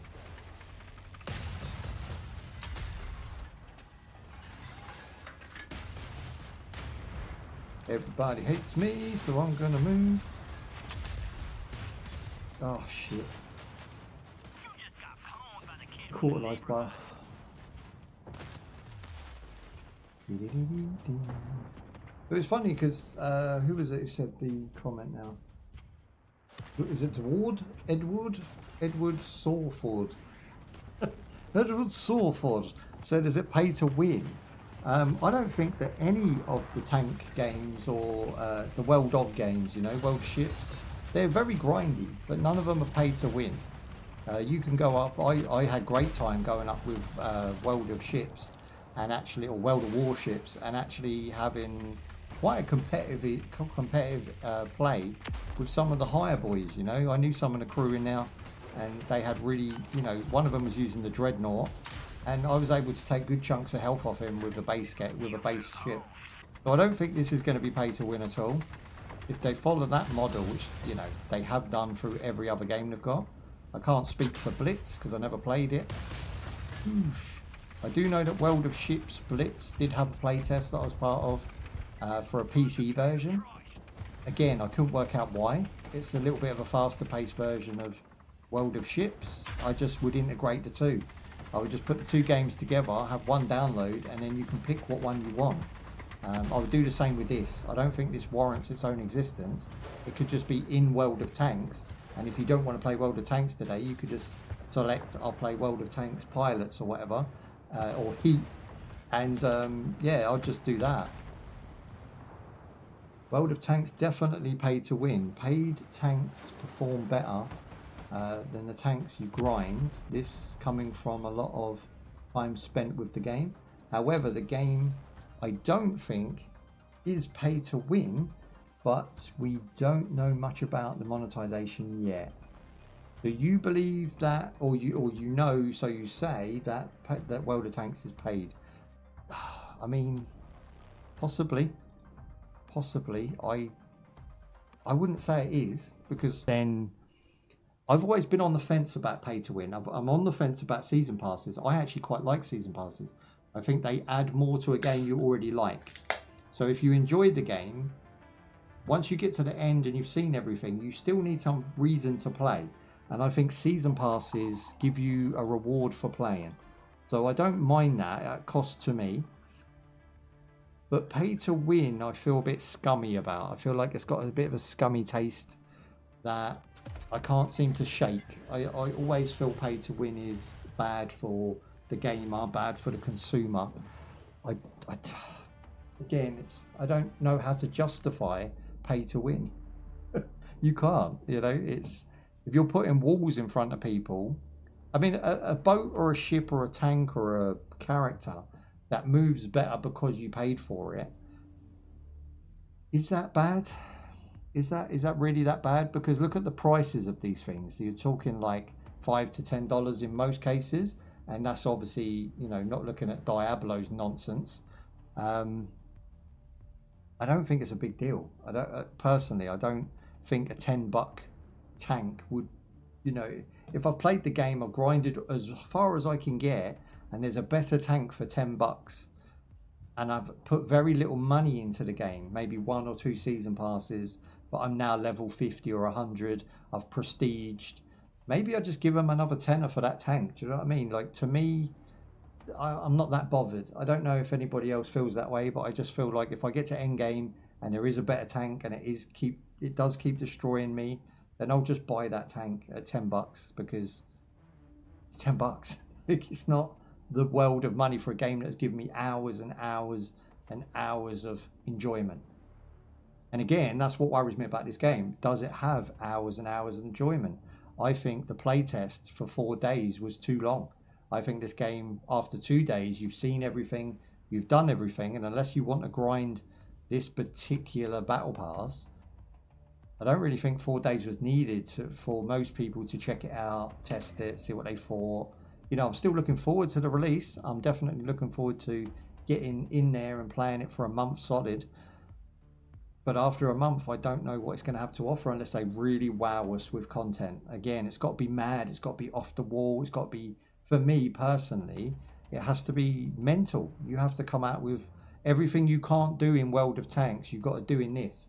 Otherwise, what is the point in this? Do you know what I mean? You have to go ham. I want pimped out wheels. I want, you know, tracks that have Union Jacks on them. I want the tank to be customizable with all sorts of LEDs and colors, and I want it all to be in the battle passes, because the battle pass is one price. I don't want you to sell me like this, for instance, the store. I don't want a store. The store can go. Like, this is pointless. The fact you have a store tab annoys me. Just have a battle pass, and people either want it or they don't. You know, your game's free anyway, so people are going to be in there fighting each other, having a great time. The more great time you show them with all of this madness that I'm talking about, the more they'll invest in your battle pass. But stores don't sell. I mean, they do in some games, but in my opinion, if I was building this game, I wouldn't even bother with a store. I think stores reek of stench and scumminess. I don't like stores. Like, for instance, I'm a big Naraka player, and I don't think I've ever purchased anything other than gold out of the store to buy a season pass. Because I'm a season pass player, I'm not a store purchaser. Like if you've got a really cool item in a store, I'll probably just be gutted I can't get it because I don't want to pay for it. I'll just buy the season pass and get the free shit that's in that. You know, $10.99 for free skins, a bunch of leveling up items, a bunch of buffs. I can deal with that. Again, I've spawned in, I've been shot at straight away. Multiple bases, one active at a time. Capture, hold, then move to the next waypoint. Bombers Okay, let's go some. keep moving, keep patrolling. This is ours.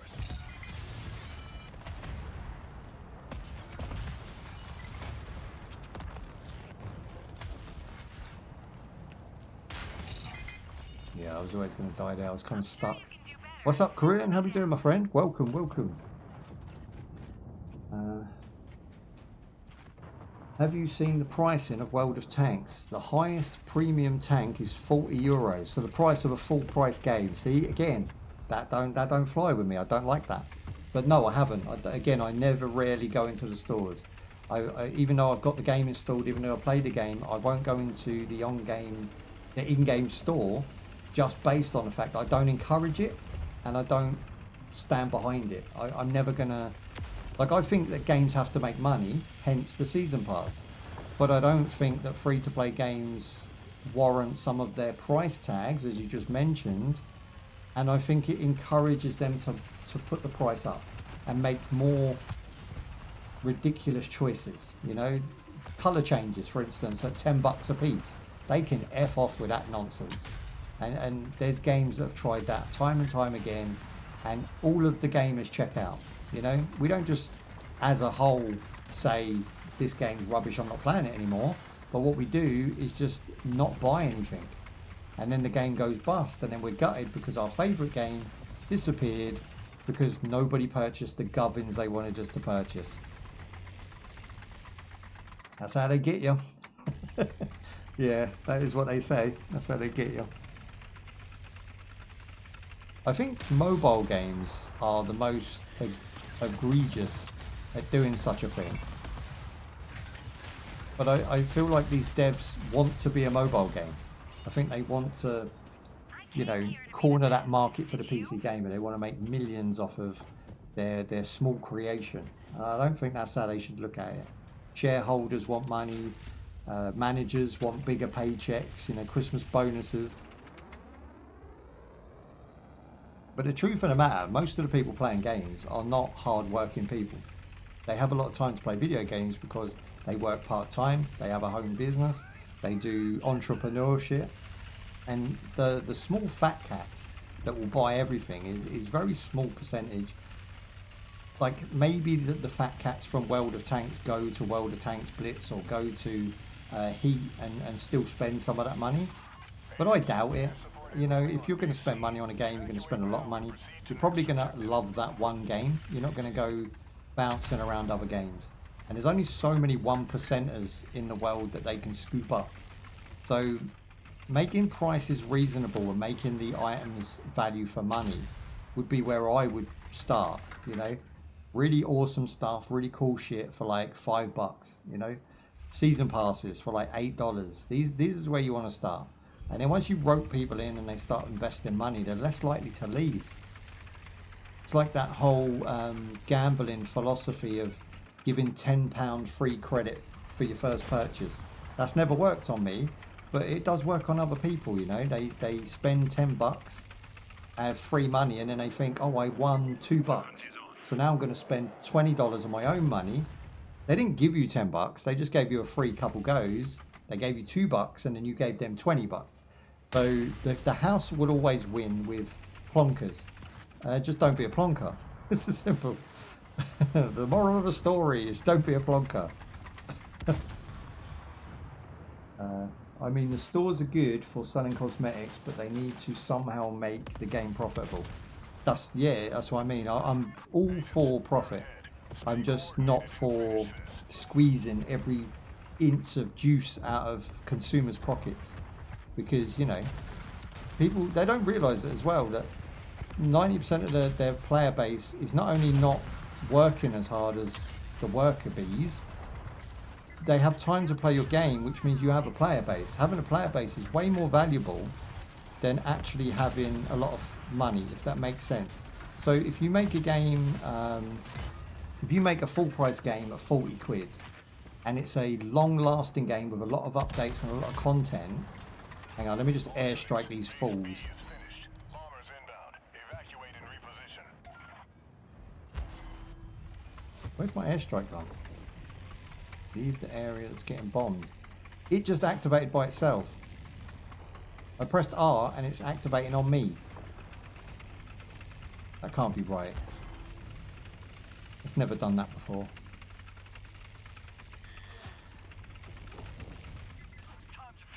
Why is the game having a paddy? What in the world is happening? And my alarm clock's gone off.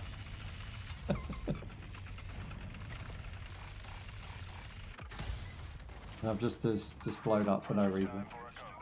I forgot where we was. Profitable. Yeah, again, I mean the stores, they're necessary evils for free to play. I don't think you'll ever get rid of a store, and I don't think you'll ever be able to not have a season pass.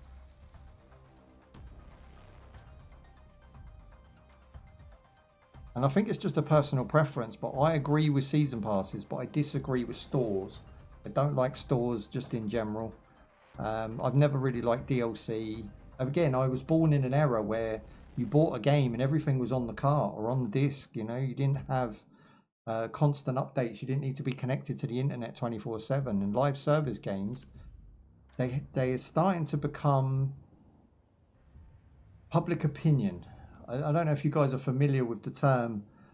So in media at the moment, let's say, you know, black people are cool. You know, wokeism is cool. But it's a very small percentage that actually think that. The public opinion, i.e. the mass majority, we see it other ways. We see what we see on TV and media as negative. We see what we see as nonsense. You know, we think they're foolishness and they don't even know it. And you're making games with people in it that nobody wants to fucking play as because you haven't listened to public opinion. You've listened to your personal group's opinion. And this is a massive L for gaming because we're getting games that pop up overnight and disappear. We're getting games that last maybe a month and disappear because the public opinion, i.e. the majority vote, is against what you're doing, against what you're building. And no matter how much you try to force feed someone something, they'll always throw it up. And that's what's happened. With the gaming industry is suffering. Studios are closing, things are dying because they're not listening to the mass majority.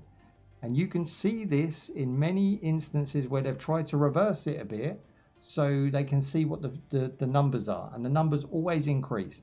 They always do better. It's because they don't understand why they're not the popular people, why their opinions are not interesting to other people. They don't get it, and they'll never get it because it's inbred in them. That is who they are.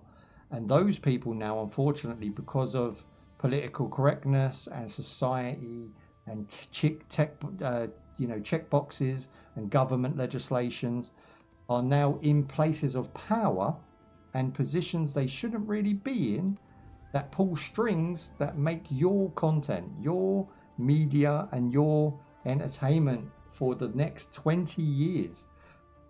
And unless you just don't buy it, push back, you know, all of this stuff, you're going to find that even games like this won't exist in 20 years because no one will be cool with the existence of tank battles because, you know, it ensues the war bone in men and stuff. You know, they could go down any strange route with how to ban combat games and how to ban survival games, and it just worries me. It worries me because they're the things that sell the best. They're the things that people get passionate about. They're the things that people really give a shit. And I know this because I've been in content creation for 7 to 10 years. I have 3 channels. And I know that my most popular content is always things with Vikings, things with sea combat, things with tanks, planes, things with FPS, you know, infused gameplay, survival looter shooters, for instance. These are the most popular things out here. Yeah, your MMOs are still good and your fighting games are still good, but they're based in a realm of like pure fantasy. But when it comes to realism, people love to reload their Glock and cock it and go in for another couple pops, right? We love it. And men are the majority of your purchasing power. So games are being made for a small minority that don't get that feeling. Their balls don't go like, yeah, like, do you know what I mean? You don't get that twinge in your balls when you reload your gun. 80% of the world does. 80% of dudes do. If you've got any masculine testosterone in your body, you will enjoy that sort of content.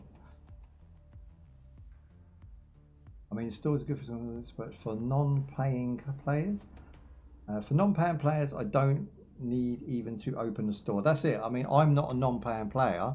I love season passes. I think they're a great idea, and I do purchase the season pass on any. Like I'm already right now deep into free season passes because I enjoy playing video games, and the ones that offer like content in the season pass that you know I want, I purchase their season pass. It's not a big deal. It just gives me more reason to play that same game over and over again, which, you know, repetitiveness with ADD is really good for me. So I enjoy Naraka. I enjoy things like Warface even. Warface is not a bad game. A lot of people shit on Warface. I think it's an alright game. I don't play it regularly, but, you know, it's there. I'm playing Dead by Daylight. I'm getting back into that at the moment, which, you know, is a bit of a sheeple game, but I like it. What is the other season pass? So I've got Dead by Daylight, Naraka, and I think I've got, let me just have a look. I think it is World of Tanks. I have either their current season pass or I'm finishing off their last one. I think that's where the other season pass is actually. Okay, we are off ski.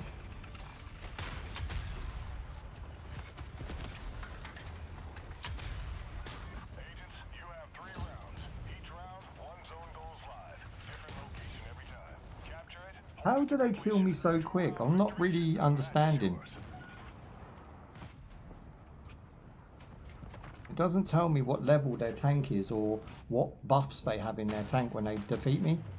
Again, another good upgrade to this game would be to let me know, the person who killed me, what they're actually equipped. So then I can say, well, if they killed me that quick, maybe I want to try that, you know? It doesn't actually tell you what they're equipped. Look at that. Look at that nonsense that's happening here.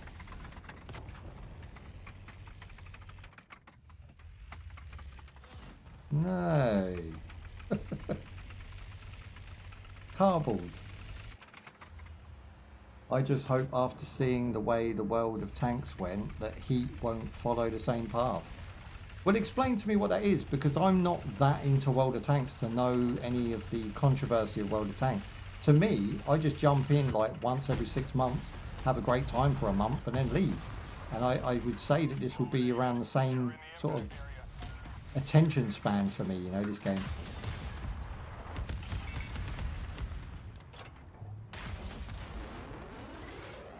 Yesterday we had some really good games where we absolutely dominated.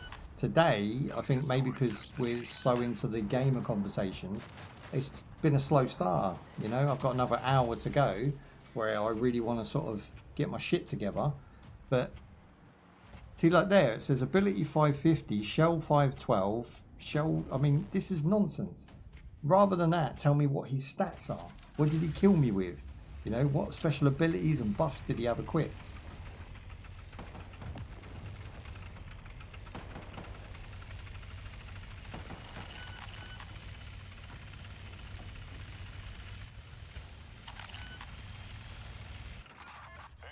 Ugh, these games, they don't even last full games anymore. They used to. I don't know what's happening. By the time you drop, you get shot at, and then you're already dropping next to the enemy for some reason in the first game. And then by the time you actually get your flow going, the game ends.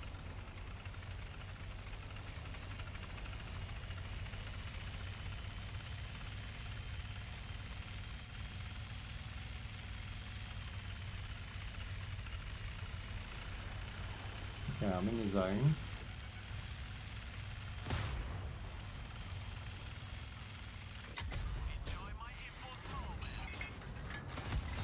As soon as I get in here, look. Fuck's sake. Where's team? Where is team?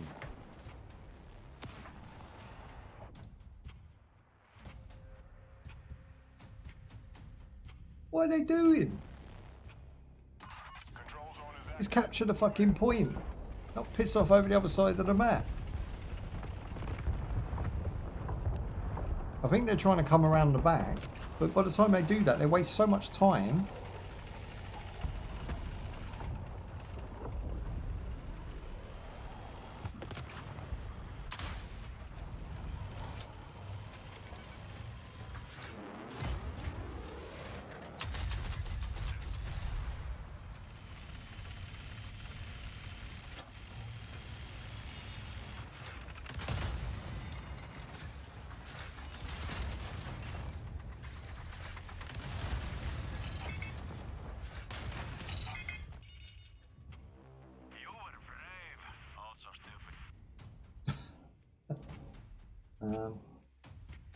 I just wish that Heat sticks to the traditional battle passes, cosmetics, grind skips,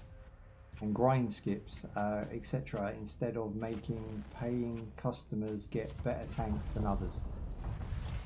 Well, again, I don't know that that's true because I haven't got to the point where I think that there's a tank that can outdo me for cash, but that just may be me, you know, not playing the game enough.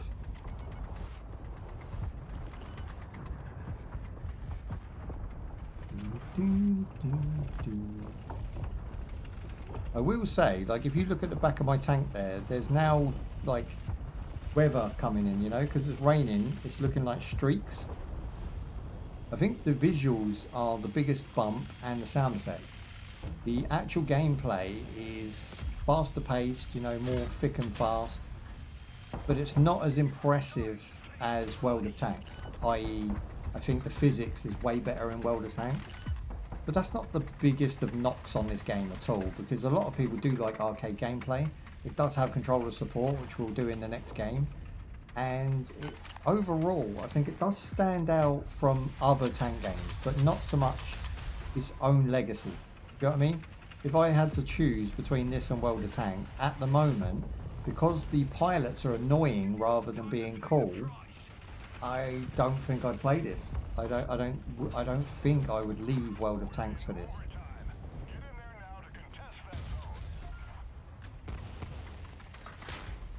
Bruce.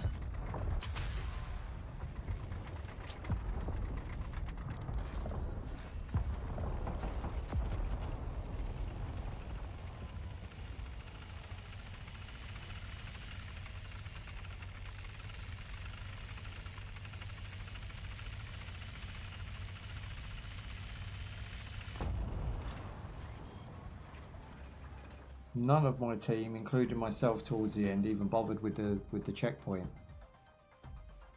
That was an awful game. It's like, if you can't beat them, join them. I joined them, and then it was like, well, none of us are actually taking B at all.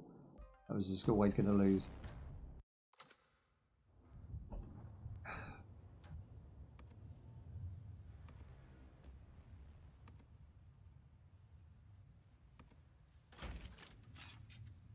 I don't think it was him we used to use. Let me try. This guy's fun. He's got a stupid name, but he is fun. And rocked 2 upgrades with him so far as well. Very nice. And I'll go for the 20% buff. Let's go. This game, the physics are more arcadey and they need to make them more consistent and easier to handle for players new to driving tanks. I mean, I disagree with that. I think that it's very easy to get into. I think the tank driving is pretty easy. And I'm actually going to use the controller on this one, I think. Let me just plug it in. I go with cable so I don't get any delay, because I play a lot of fighting games. There you go. So we're going to use the controller on this one. Yeah, I would say that the tanks are very easy to drive, but what I will say with that is the physics. You hit the head, nail on the head. I think the physics are just missing a bit. They have better tank physics. I think they've concentrated on the tanks so much that they've left the pilots to the side, which is their main selling feature, and they've also left the environments to their side. And whether they're developed by different teams, I don't know, because I've done 3D modeling and game design at university, and I know that if you worked for someone like GTA, for instance, you would probably just have a job modeling alloy wheels for every car in the game. That would be your sole job. So for a big company, you might not even get to see what you're creating in practice until the game releases yourself. The overall aesthetic of the tanks is great. They seem to have all of the love put into the tanks, which is good. It's a tank game. But the characters, generic and boring. The environments don't react the way they should in a real environment, and even in an arcadey setting, you should still have physics. Like, physics don't just disappear because, you want, a thicker, faster paced game. You should still have physics, and you should still get stuck on things. You should still jump over barriers, and sometimes they crash through. When they do crash, you want loads of particle effects, loads of dust. When I fire my cannon, some tanks that are smaller should move back a bit, because of the sheer force. It's just a little bit off, and it doesn't quite ring true. That being said, I do have a tank that is obviously not a realistic tank. So if they're not going for realism overall, then yeah, they hit the mark. If you want me to disbelieve what I'm doing, then you've definitely got that. And that's why I say the game has to go ham or go home, because you need madness. Yeah, there you go. I tell you what, the controller support is really great.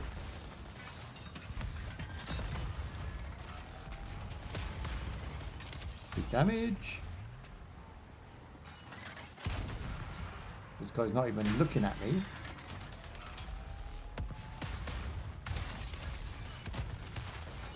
Here we are, absolutely decimating everyone. Another kill. I am the Kingslayer again. Once again, for the Renegade Master, we are back in the set. Maybe controller's where I'm at. Maybe I'm just trash, bro. Here we go. This guy's got one here. Let's see if we can get it. Boom. To your mum. Impressive kill sequence, Agent. Guess you've got their attention now. Ooh, okay. We've got two coming in from the side there.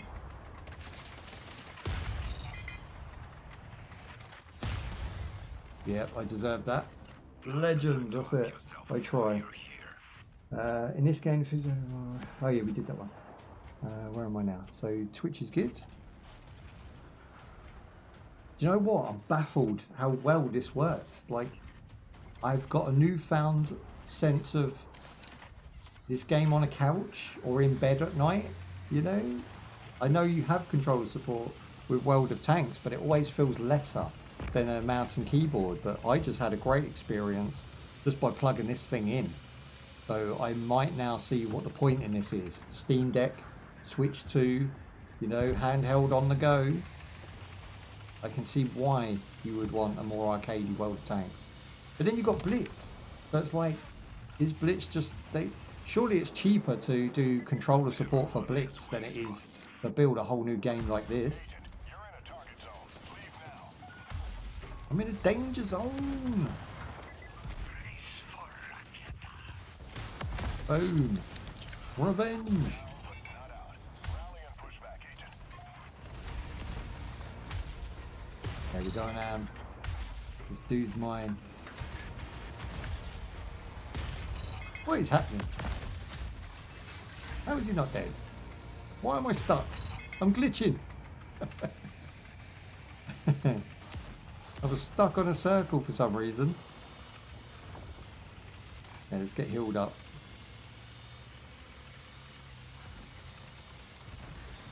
I've completely changed my opinion. I think this guy's great.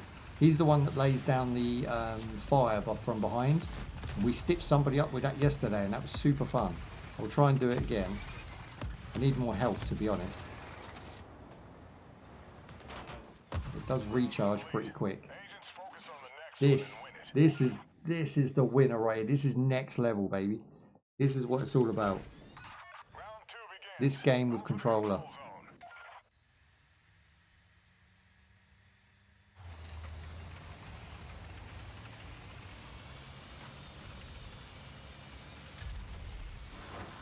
That just disappeared. I drove through that and these just disappeared. It should wrap around my tank. You know, let me drag it along for a bit. Trash, bro. The collision is trash, but everything else is great. And this pilot is definitely taking top slot for my favourite pilot. Get some.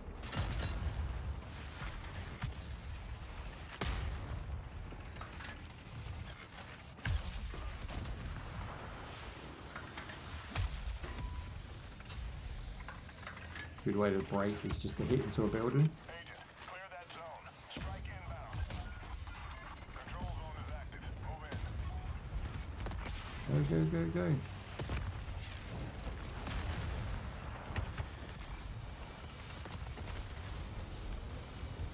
Need to find myself some cover. I wish these dudes would do something, not just sit around. No, got spotted. Ah. I rolled straight into him.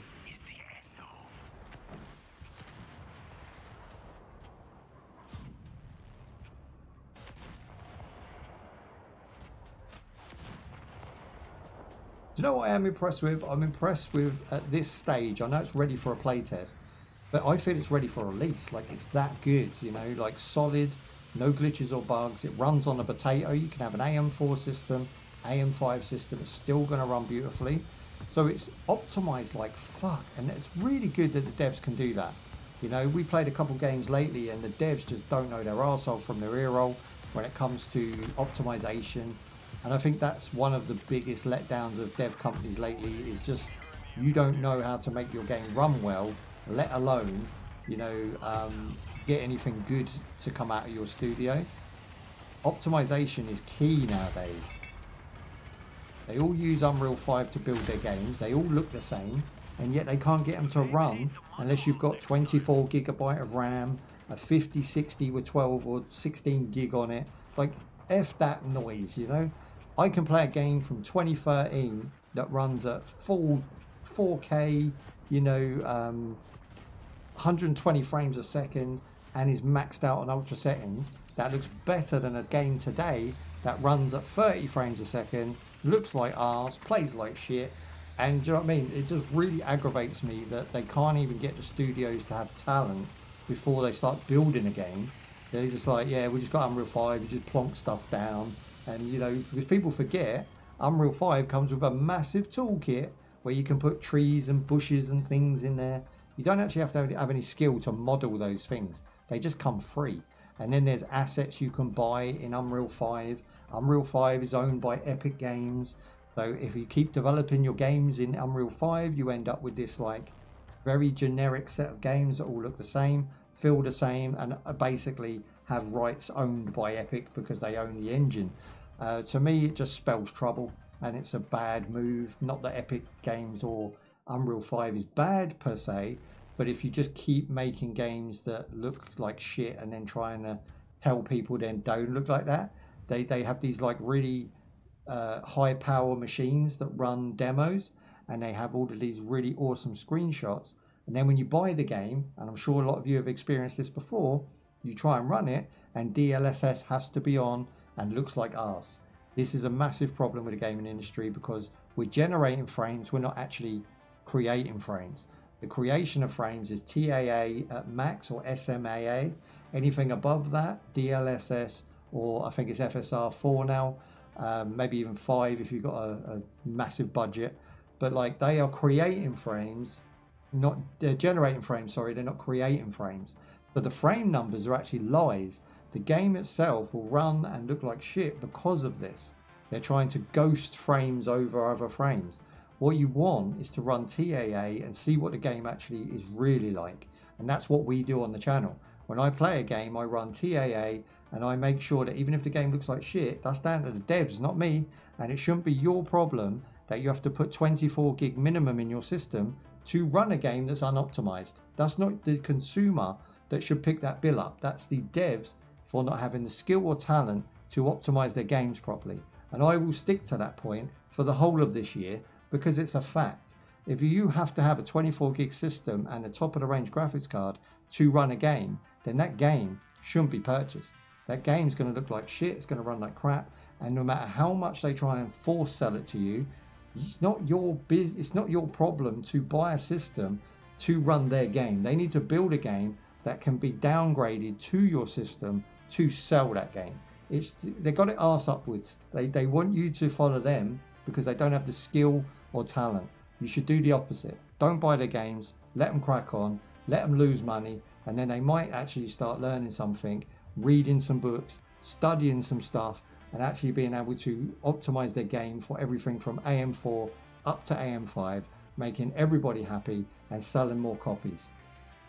I'm out. Mic drop. Fuck it. I done it. I said it.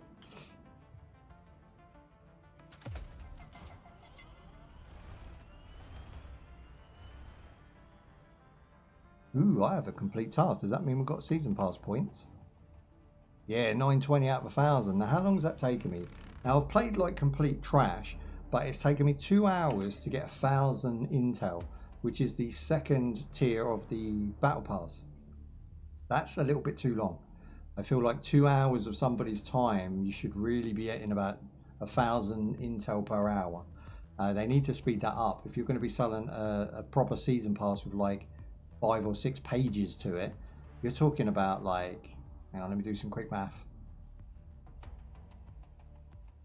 50 hours. About 50 hours, if that's going to be the case. It's too much time. People don't have that much time. No one's grinding your season pass that long. You need to increase the intel earned per game by giving kills maybe, I don't know, 200, 300 points minimum, and also points for doing other things. You know, if you assist, you don't want 5 XP, you want 50 XP.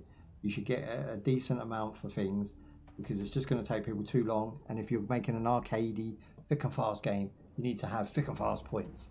The point system still seems to be based in that realm of the original world of, you know, World of Tanks, and it's just not going to fly with this type of game. These are 300, that's fine. You can earn them in a game if you do well. So per game you can earn these 4, but then when you get to a tank at 1,000, like I said, I've played like trash. It's taken me 2 hours. That's not good enough. That's just not. Of course, you could do these specifically if you really wanted to, but I like to enjoy the game as it is. So I sort of complete tasks as I go, and only when I hit a wall do I actually look at that and say, what ones do I want to do? So yeah, I mean, yeah, I've got a good 20 hours of a month to give to a game season pass, but any more than that, I kind of burn out. Okay, we're launching, 1 second to go. I want to thank everybody who's joined into the conversation today. We did hit some really good points, and I want to thank everybody who's hanging out in the cheers hours and watching while you play your games, or maybe even play this. It's greatly appreciated. Okay, we're off. Again, I love the controller. This is my favorite discovery today. And I will be installing the Steam version on my Linux system over the weekend and playing it. So I will level up a little bit more and test out what the Linux support's like, how the frame rate is, and I'll post up on the, what's it called again? I'll post up on the YouTube page and Discord how that went. Whoa, they've all come in. I didn't realise that. We'll just do as much damage as possible. Half-life bar. That was 3v1 almost. With him, that was 3v1.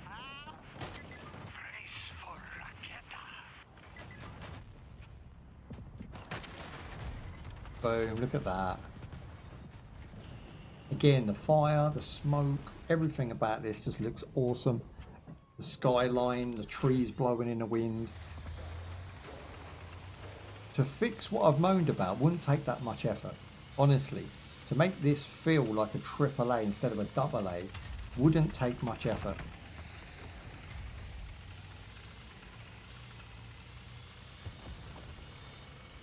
Okay, we're going to take A back if we can.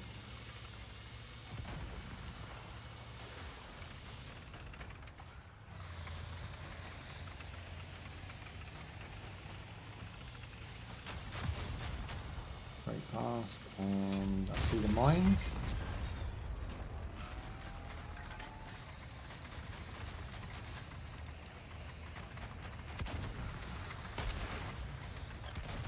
Oh yeah. There you go, big damage. He doesn't know where we are, so he's going to come out.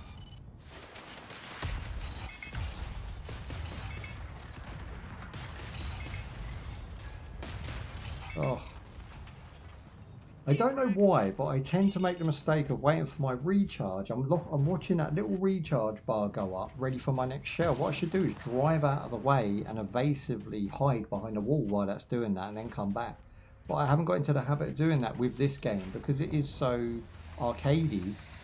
That's how I would play the original, but not this one. So I need to start playing that like this because I do find I do better when I actually play it more along the lines of the original. Which again, it shouldn't be. It shouldn't feel like that because it is a new game and it's supposed to have something new to offer. So I don't know. Again, just super mixed feelings about it.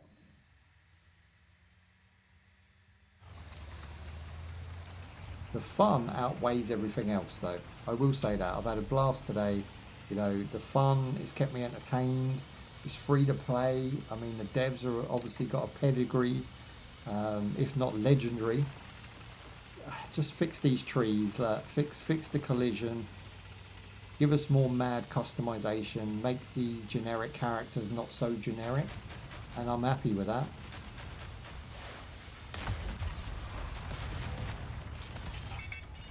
He just rammed me, I didn't even know that was a thing.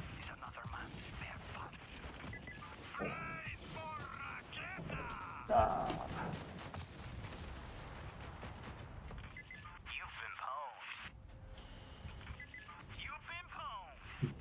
Control zone is live. Go capture and hold it.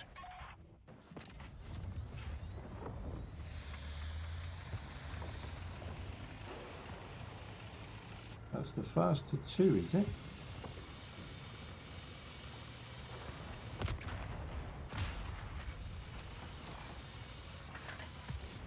Hello, where's he going?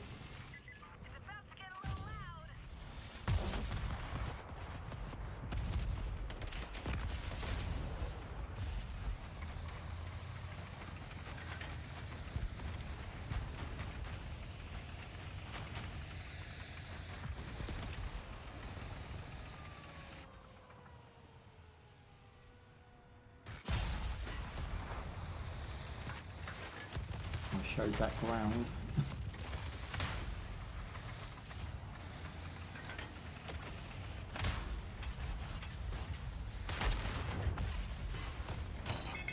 Oh, he's got me trapped.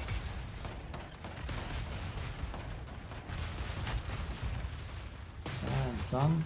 I mean, we got him, but we was always going to foul it. I kind of got stuck on his frame. So where he was going, I was being pulled, so I couldn't actually get off of him.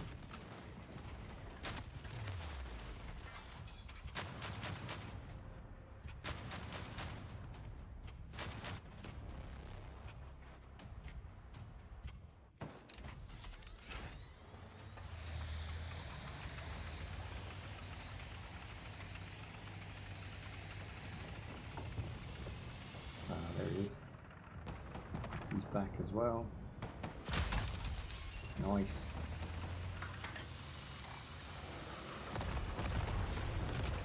That was absolutely amazing. Look at that.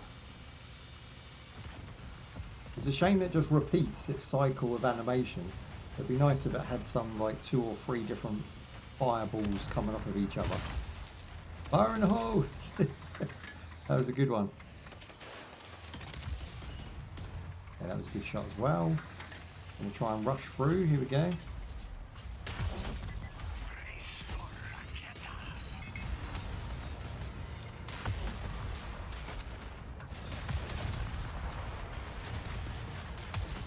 Oh, I was going head to head with myself.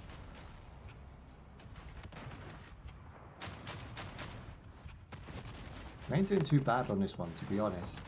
Got a decent amount of kills. Yeah, my man's fun. I like him.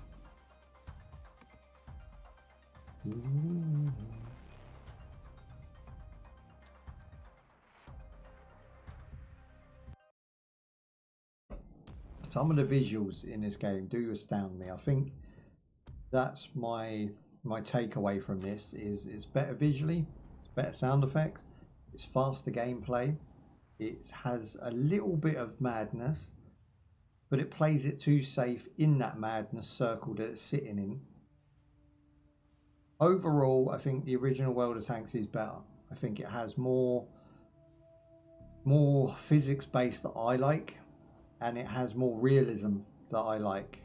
This one is okay if you want something more fast paced, but you sacrifice too much with this version. I think they definitely could do it justice by just taking it back to the drawing board for like 4 months, 6 months, and just putting a little bit more effort, a little bit more time. Just not making it what I want, but like we've had people agree in the chat that it definitely needs something to make it stand out. And again, even the skins in this game are just dry bread. Like, they're not fun at all. Let me go with modify vehicle, armor modules.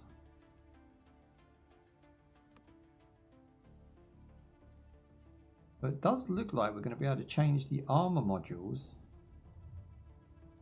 at some point. That might not be true, but it does look like each one of these could be differently armored and have different types of like materials. So if you want to like put a petrol tank more secure, then you would sacrifice your armor to do so. So your armor, not your armor, your ammo. So your ammo armor would be like red, but your tank could be green. That does seem like they're looking to do something along them lines, but at the minute it's not implemented very clearly or even makes any much sense. It's okay. That's the other thing as well. Like, these pilots, they don't have their own XP. They don't seem to have their own leveling up system. And the tank, I would expect to have its own XP and its own... Do you know what I mean? So you could like mishmash tanks and pilots. Like, what's stopping me putting Ember in this tank? And then having 2 different special abilities from 2 different pilots. That would have made this way more mad, because you can have so many different combinations, and it gives people like an opportunity to like figure out the meta. You know, that's fun. There's none of that here. It's just, here's what you got and that's what it is. And I think that's where I'm getting a little bit bored. You know, I played it for 6 hours total, and I think at this point it's like I do want to play more, but I don't think it's not like reinvigorating that excitement I had when I first played it. And I think that's where I'm coming up with that it will die in 6 months, because for me it probably will. I don't think this game will last more than a couple of months with me in this particular state. I think it needs a lot more emphasis on the mad and a lot less of the check boxes and, you know, play it safe. You don't want that in your tank game. You know, we've got that with World of Tanks. We don't need it in this. But I do prefer the layout, the user interface, the overall feel of the game is a lot more fun. So it does a lot of things right, but just as it does like 3 things right, it takes 1 step back and says, hang on a minute, I'm going to fuck this up. But then 3 steps forward again. It's crazy.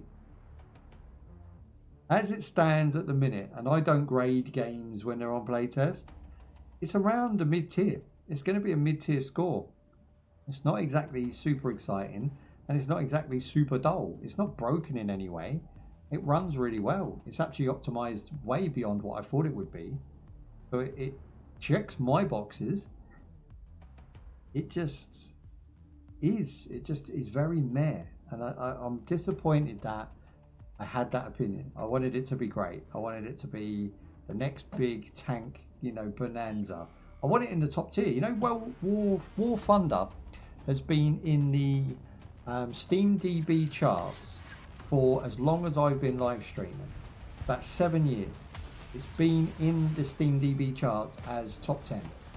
You know, it drops now and again because new games come out that really do, you know, take the limelight. But it's there. It's been sitting there for a long time. I've never seen World of Tanks or World of Ships in that category. And I've never really played War Thunder, so maybe I'll get into that and see what their tank battles like, see what their planes are like in comparison. Because that's just one game that doesn't want a sequel, you know, that they're not planning to do any sequels at all. That game just wins, you know, without even trying.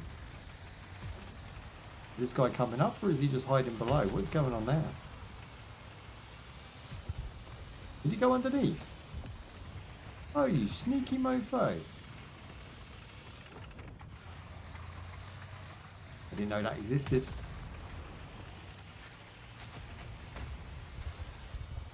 I will find you and I will kill you. Here he is. Boom. Then I burn, baby, burn.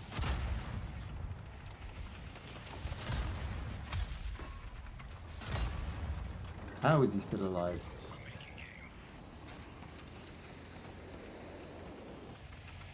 There he goes. Sole survivor.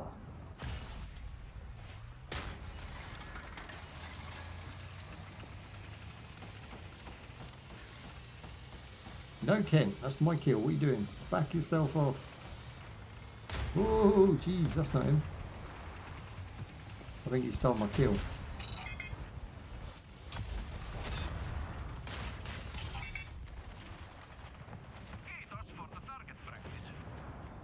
The amount of times I've played video games like that, where I've chased somebody and just run into a complete ambush. Okay, so now we get to drop. See, this is nicer. This game mode's better because I get to pick where I want to drop, which is the safest area, and then I get to head towards my objective. This is what we were doing yesterday. This is the best game mode because you don't get frustrated with it. You're not getting dropped in the middle of a combat zone or anything. No nonsense.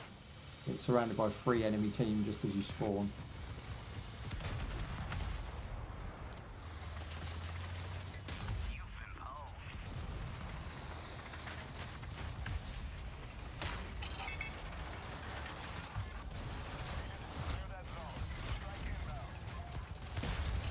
Ugh. I'm not your real enemy.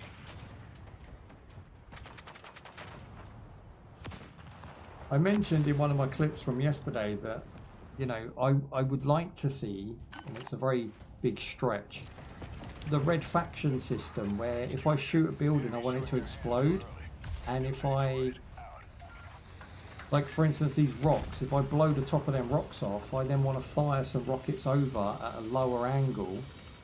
I'd like to see destructible environments. I know it's a bit of an ask nowadays because nobody seems to invest money in physics, but it would be good and fun for a game like this to have destructible environments that actually make a difference to the strategy of the combat. Dude, that flame that he has that comes out the back needs the boost on it from one of the other characters, because it feels like it should boost but it doesn't. And every time I go to use it I find again that again and again it doesn't boost. It needs the boost attached.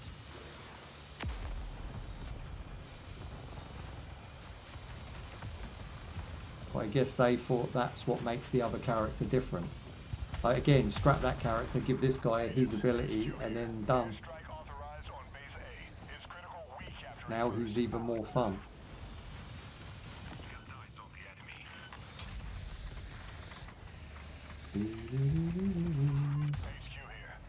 How did you not die?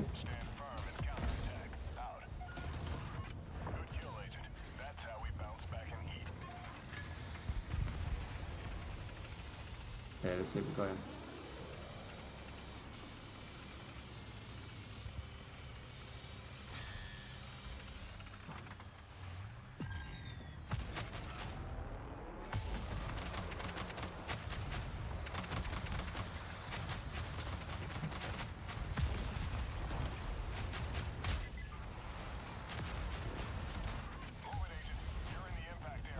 Why am I right up in their face?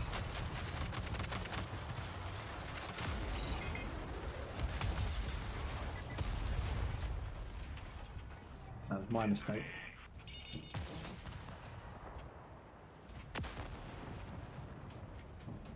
I was too busy trying to figure out the CCTV. I thought I heard a door knock.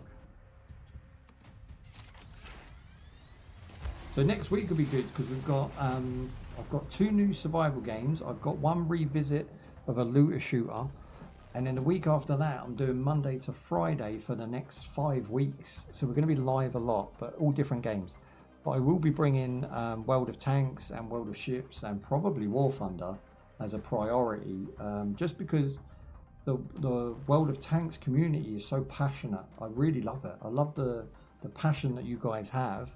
I've played a few games, but very sort of few and far between, where people get behind it so much, you know, they enjoy it so much and they just want the devs to do them a solid, you know.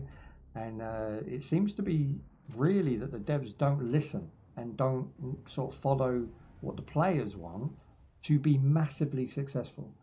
They just sort of think they know best because they're in control of all the buttons. It's like, if you can create something that people want, then surely that's a better move than to create what you want and hope they like it. That's very disheartening when you create something and people are like, no, I don't like that, you know, press the dislike button, whatever, abandon the game. You know what I mean? Like, you don't want that to happen. That's the worst case scenario. And I think all video games should exist no matter how bad they are. I think we're in a time where we moan a lot, but the video games that we actually have now, growing up in the 80s, 90s and now, is probably the best time for gamers because most problems have been ironed out. They're not regurgitating those same problems. They're building games with those problems already gone. So a lot of it is, I mean, they have got a bit easier. I think like hand holding in video games is getting a bit ridiculous. The tutorials are just becoming a real nuisance and annoyance. They treat the gamer like you've never played a video game. And yeah, there might be 1 or 2 players that haven't, but it's very unlikely. And the fact that you need a tutorial to teach you how to press buttons on a controller is embarrassing and insulting. So I don't know where we're going with this hand-holding, storytelling type of video game that we've got going on at the moment. But these online service games where they just chuck you in and say go are way more fun to jump into, but they don't last half as long. You know, I might do a tutorial on a game, say like Deliverance, Kingdom Come, and then I'll just enjoy the game. I enjoy the game for many, many hours. Red Dead Redemption, do the tutorial, crack on. You know, they don't have the same pull, live service games, as single player games do, or at least co-op games, you know. And I think they need to come up with something in the middle. There is a few that can come to mind, Elden Rings. There is a few that kind of master it, but not many. This is very pretty. I mean, just this. I've got butterflies, I've got particle effects, I've got flowers, I've got grass that looks amazing, I've got heat signatures coming out of my tank. This is a screenshot in itself.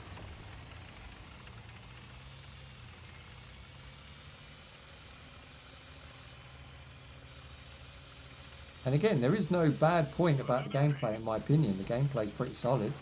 It just needs to feel more weighty, more impactful, like that rock. I just drove straight through it, crashed, but it didn't have any impact on me whatsoever. Kill confirmed. Freeze! Friendly fire still hurt. I didn't know we could do friendly fire damage.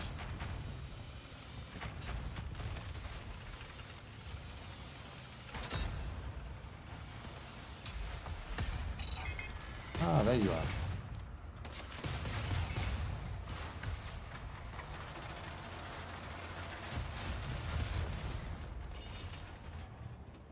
So if he wants to claim those... Okay, he might have had a friend. I was going to say, if he wants to claim them, he's got to come out of that cover he's got, which all of our team was sitting there waiting. There's one now.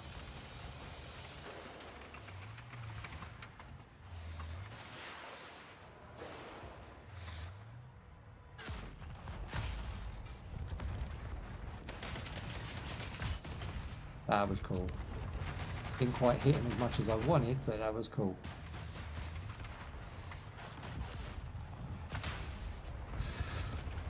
Why are they rolling up there? Look, coming down the back of us.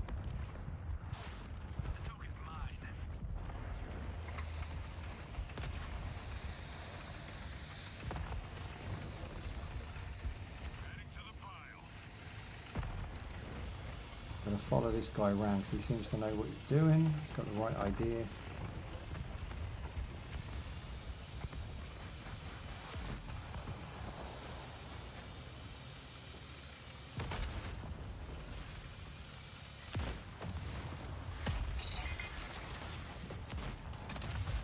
Ooh, massive damage. Come on, son, finish him. There you go. Another piece. Bits and shiz everywhere. Again, particle effects on the destruction. Pretty decent. Be nice if they had like 2 or 3 animations of different, you know, explosions. So it's not just the same over and over again.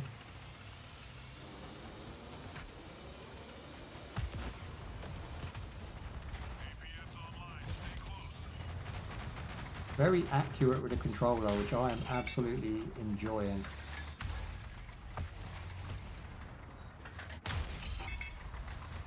I'm getting absolutely shredded there.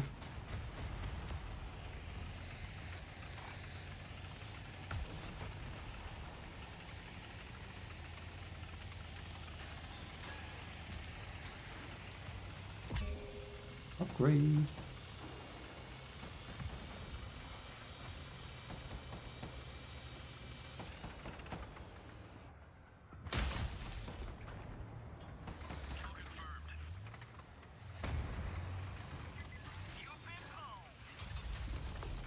That was nice. Oh, someone behind me. Didn't even see him.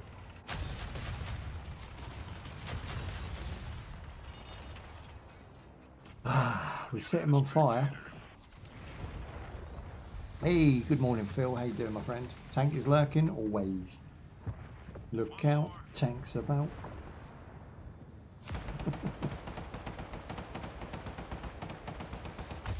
Ooh.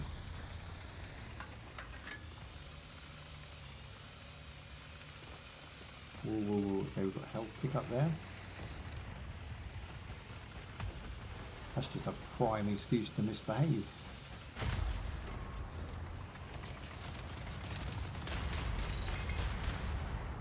That's it, follow me, come on.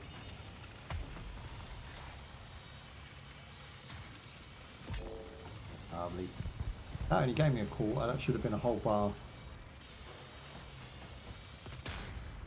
Bills, get right behind me. If you tell them to follow.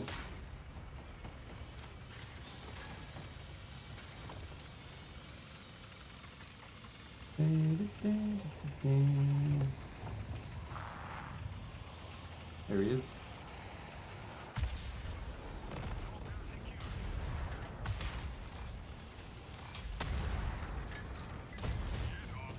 Oh, I tried to set him on fire, as you can see. It did actually get him. That's actually really powerful, that. I think it's a little bit OP, to be honest. Because if you can just sort of throw yourself into them, you can get a nice burn damage. Couple shots, they're done.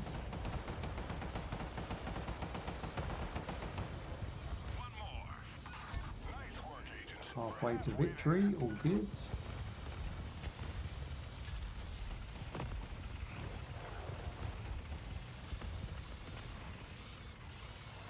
There we got eyes on. Are we going ham? Always, baby, always. You know how we do. No rest for the wicked. Life's too short. Get him, get him, get him.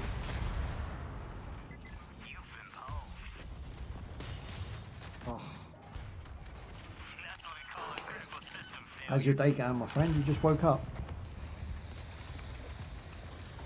What's happening and what's new? Squeaky chair. I've got my vampire skills. I'm not really sure what that one does. I can't remember.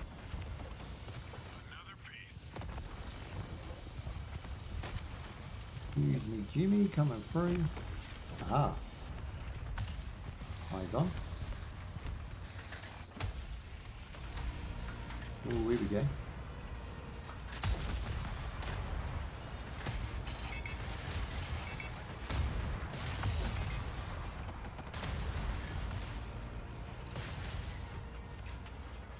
Not really sure what the vampire does. I think possibly as we shoot shells at them, it gains HP.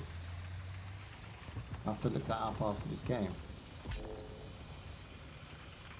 Time to pay the price.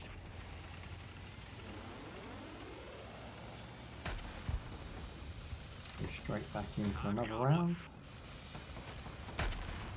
Here he is. Boom. Revenge. Perfect time for a comeback.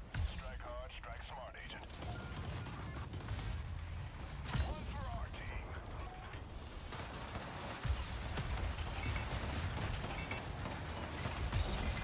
There we go. 2v1, man's down.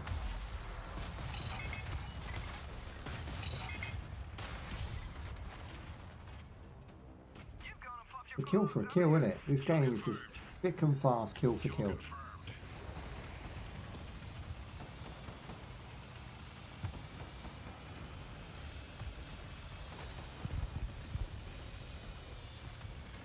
one more. I'm trying out the controller right now, so my aim looks a bit dodged.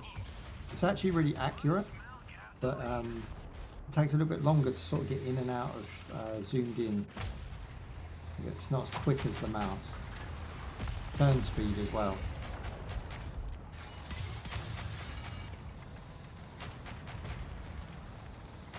I have no idea where that guy went.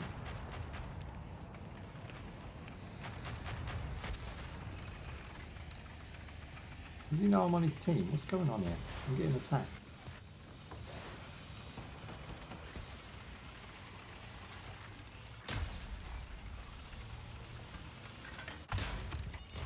Boom, there we go. You've got a token. Boom, there we go. One for our team. That's the double. Can we get the triple?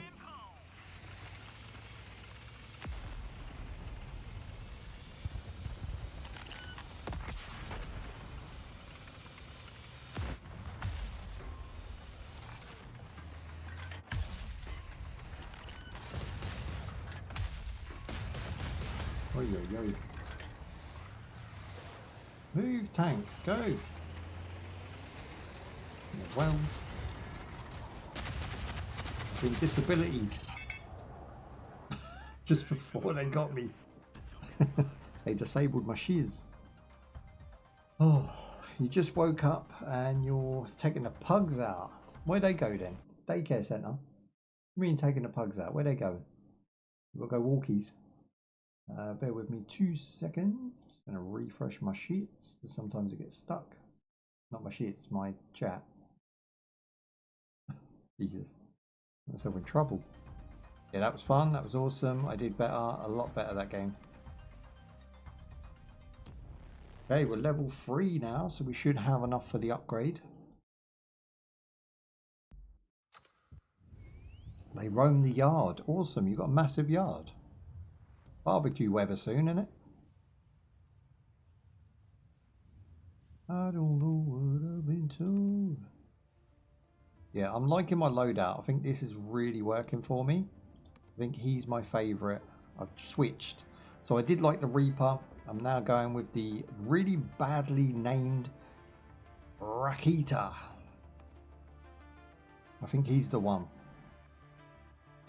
Excuse me. So if I change tank, I get the harpoon, which sucks. I don't like the harpoon. It pulls them towards you, and then or basically pulls you to them, depending on, you know, what's happening. But it's not that great. Right, so that's custom now. So what we've got, agent skills. Okay, so we do have some sort of agent customization, which I was unaware of. It also goes by a different type of grading system. So we've got 300. And we've actually got 1k in total. So that means we can pretty much buy everything we want. So let's have a look what we've got. Activation scores are earned through in-battle activities. It doesn't tell me what they are. Oh, here we go. Mass energy. Ultimate. Increase rampage. No, I don't really like rampage. A hull and turret traverse speed. Ah, so now we can turn quicker. That's something I always moan about. And also there's a level 2 to that at tier. So when you get to level 10, level 20 and level 30, I'd assume, you get tier 1 to 4 open up. So tier 2 is actually locked. We can only do tier 1 upgrades right now. And it seems like you can only get 1 per line, right? So I'm going to have to wait until I get to level 10, which is 8 levels away. This game's very grindy. I kind of expected it, but it is starting to get a little bit too much. Like when I start adding up time, totting things up, I would say this game's got 50 hours as it is, let alone that we mentioned the season pass on release will be about 50 hours itself. So it's very, very grindy, and for an arcade style game, I would expect them to be giving you stuff a lot quicker. It doesn't feel like my fun is being equaled out by my rewards. So again, there's another issue there where the original World of Tanks plays the way it plays because nobody moans. It's fine. It's a grindy game. It takes a long time. This game's thick and fast and shouldn't take a long time because it feels off. The original feels perfectly balanced, in my opinion, to how much you have to grind to how much you get rewards. And again, World of Ships has the same as World of Tanks. They have the same sort of grind time per reward. But in this, the actual gameplay is so fast that the rewards are slow. So now it feels off again. And I think if you're going to build something new, at least build something new. Don't build on baseline of a previous game and then expect it to feel new. It's going to feel the same. So they need to speed up the rewards, speed up the battle pass, give more for the interaction with other players. So I think if you get an assist, it should be like 100 to 200. If you get kill, it may be even 400 to 500, because they're not giving enough rewards for what we're doing. We're having thick and fast time, but not enjoying it as much because, I mean, there, I've just spawned in and blown up straight away. This is a classic trait of this playtest. Every time you go into a game, you get destroyed, which is an amazing way to start a playtest. And again, I reiterate that the map is absolutely huge, so they could put me anywhere on this map, but they always stick me dead center to the action zone on the first spawn for some reason.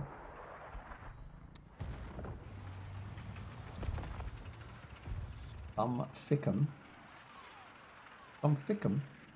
Why have I now crashed? Because I used the map. What are you doing? Ooh, okay, we've got massive lag in this game. Is that a ping issue? No, we've got good ping. Oh, you want some?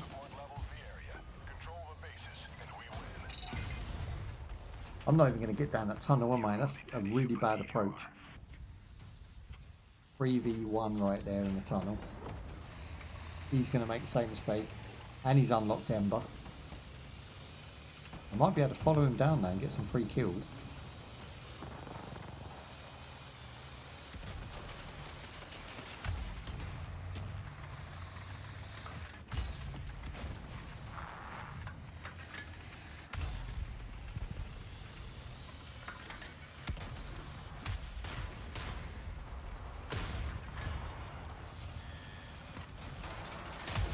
There you go, get burnt, baby. So they can't actually go into that fire without taking burn damage.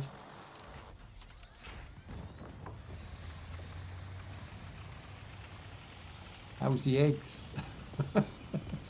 They're alright, yeah, they haven't hatched yet. They're getting there. So for those who don't know, I've got 2 parakeets. They've had 3 eggs, and we're waiting for them to hatch to see if they can actually, you know, produce babies. And I don't know what the hell I'm going to do with 5 parakeets. I'm going to have to sell them, I guess. Or give them away, possibly. Look at him up there, chilling. If we pop some rockets up there, we can get him. Oh, I don't have the range.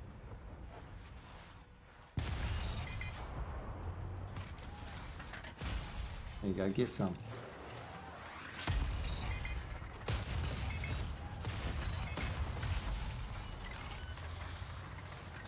we had a friend. This will happen again. Wow. They're doing good, thank you for asking. They're very good parents. I'll give them that. They sort of, it's funny watching them talking to each other because they're only that big. They're very funny watching them talking to each other. I'll show you in the summer when we do our summer holiday live streams. You know, I'm usually in a sleeveless t-shirt. I'll bring one up and show you what they look like. They're quite tame. They're quite chill. Oh, hang on. Those rocks run down. Ooh, that was cool. Oh shit, I'm too busy looking at environment. This is what I do.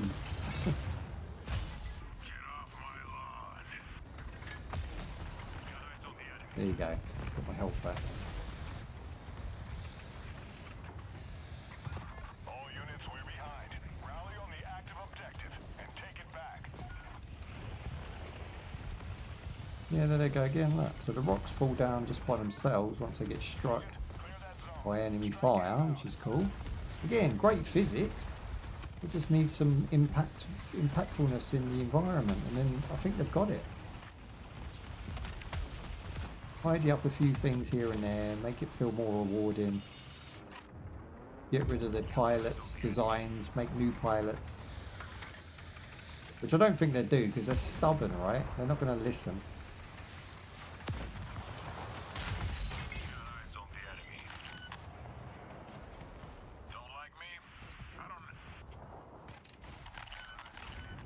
What I love is Chopper's voice acting, being what I said about him earlier, is, you don't like me? No, we fucking don't. You suck. As do 99% of these fucking pilots.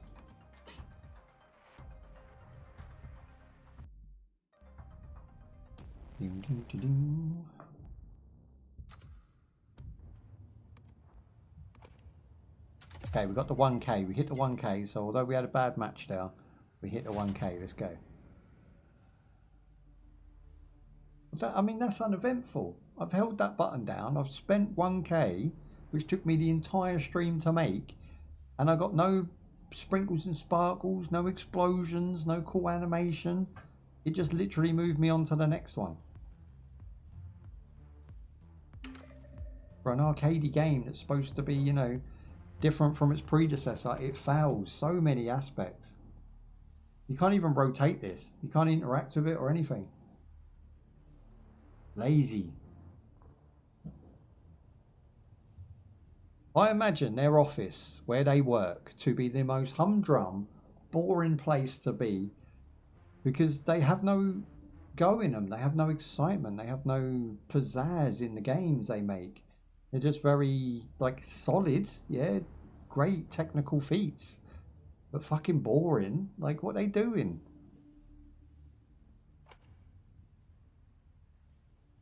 Concrete Dawn. Distinctive customization personality for your vehicle. What, looking like concrete?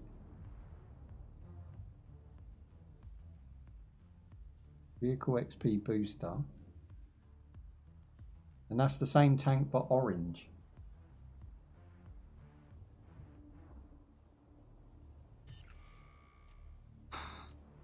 And in concrete green.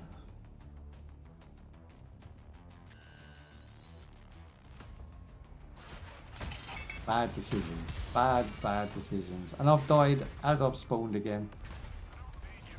Is this a thing? Is this what they do? Is this how this game is going to be designed? Every first game you die. Agents, we're here to secure, extract, and destroy.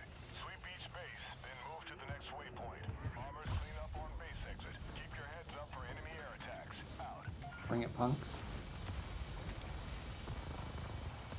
I got my eyes on Chopper. Where is he? Oh, he's there's one over there.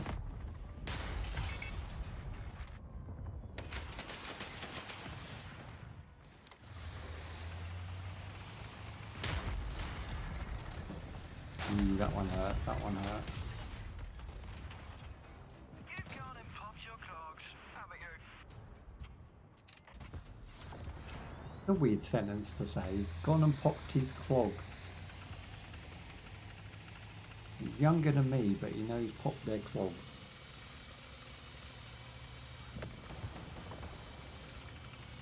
Right, so we know he's behind that structure there, so I'm going to go round, see if he's still alive and kicking.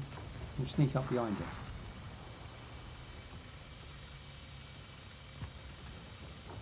Nope, but we found Hound. Boom!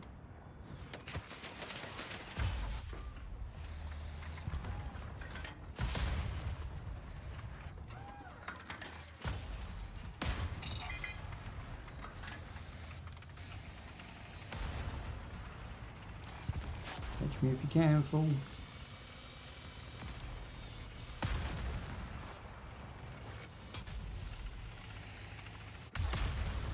Ow.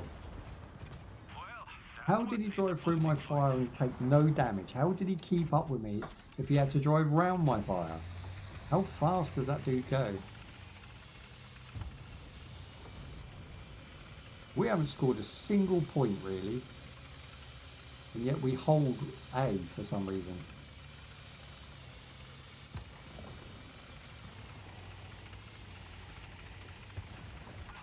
All units, base A is finished. Bombers inbound. Evacuate and reposition. Down for B.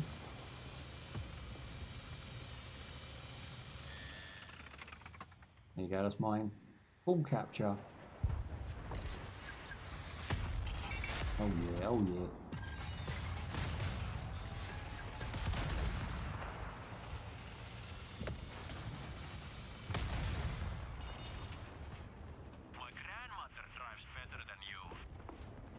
Still don't know how they drive through that fire without taking burn damage. He had to have done that to follow me.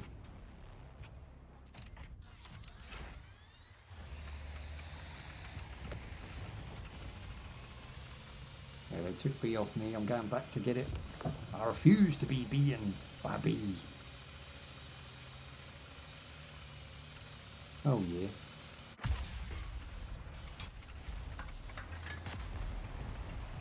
Burn, baby, burn. See, look how much damage it does. Time to pay the price. Agent, leave the kill zone.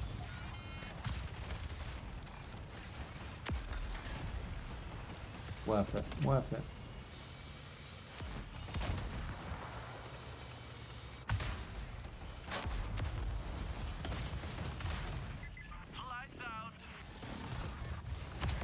Not bothered about the kill zone, just getting my kill revenge. Kill agent.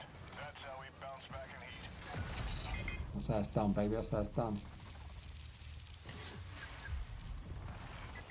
You've been home.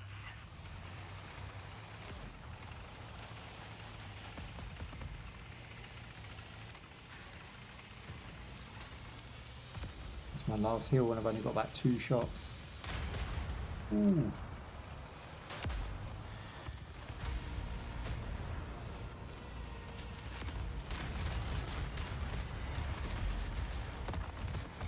That's right, 1-man army on the deck. We're making game.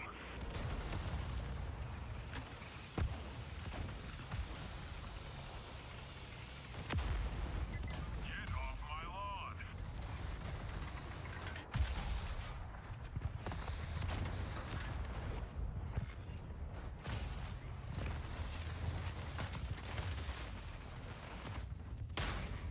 Ooh. He saw me coming. All units, base B is finished. Bombers inbound. Evacuate and Oh, reposition. shit. Next time, bring a bit more than bravado. This is the most dramatic game we've had so far. It's so close. And we came back from being like zeroed out. I think we've got a chance of winning it if we just play hard.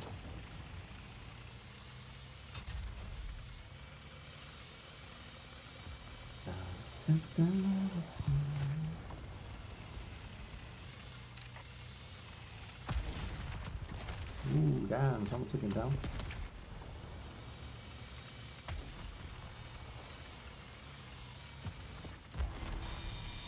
Yeah, all types of badness going on in there.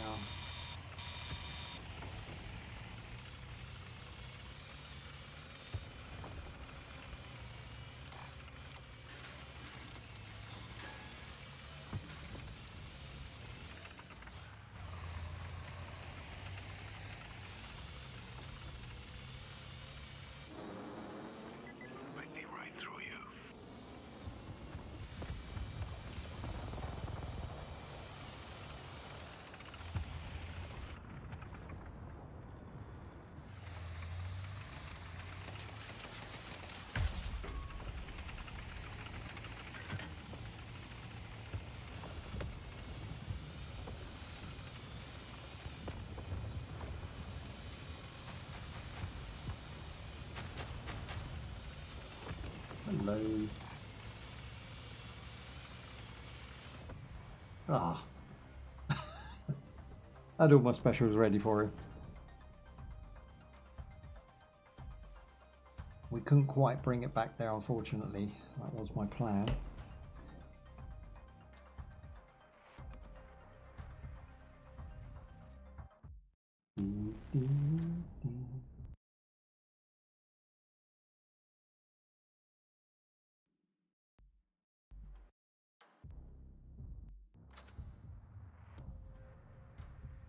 Right, we've got another modifier. Yes, there we go.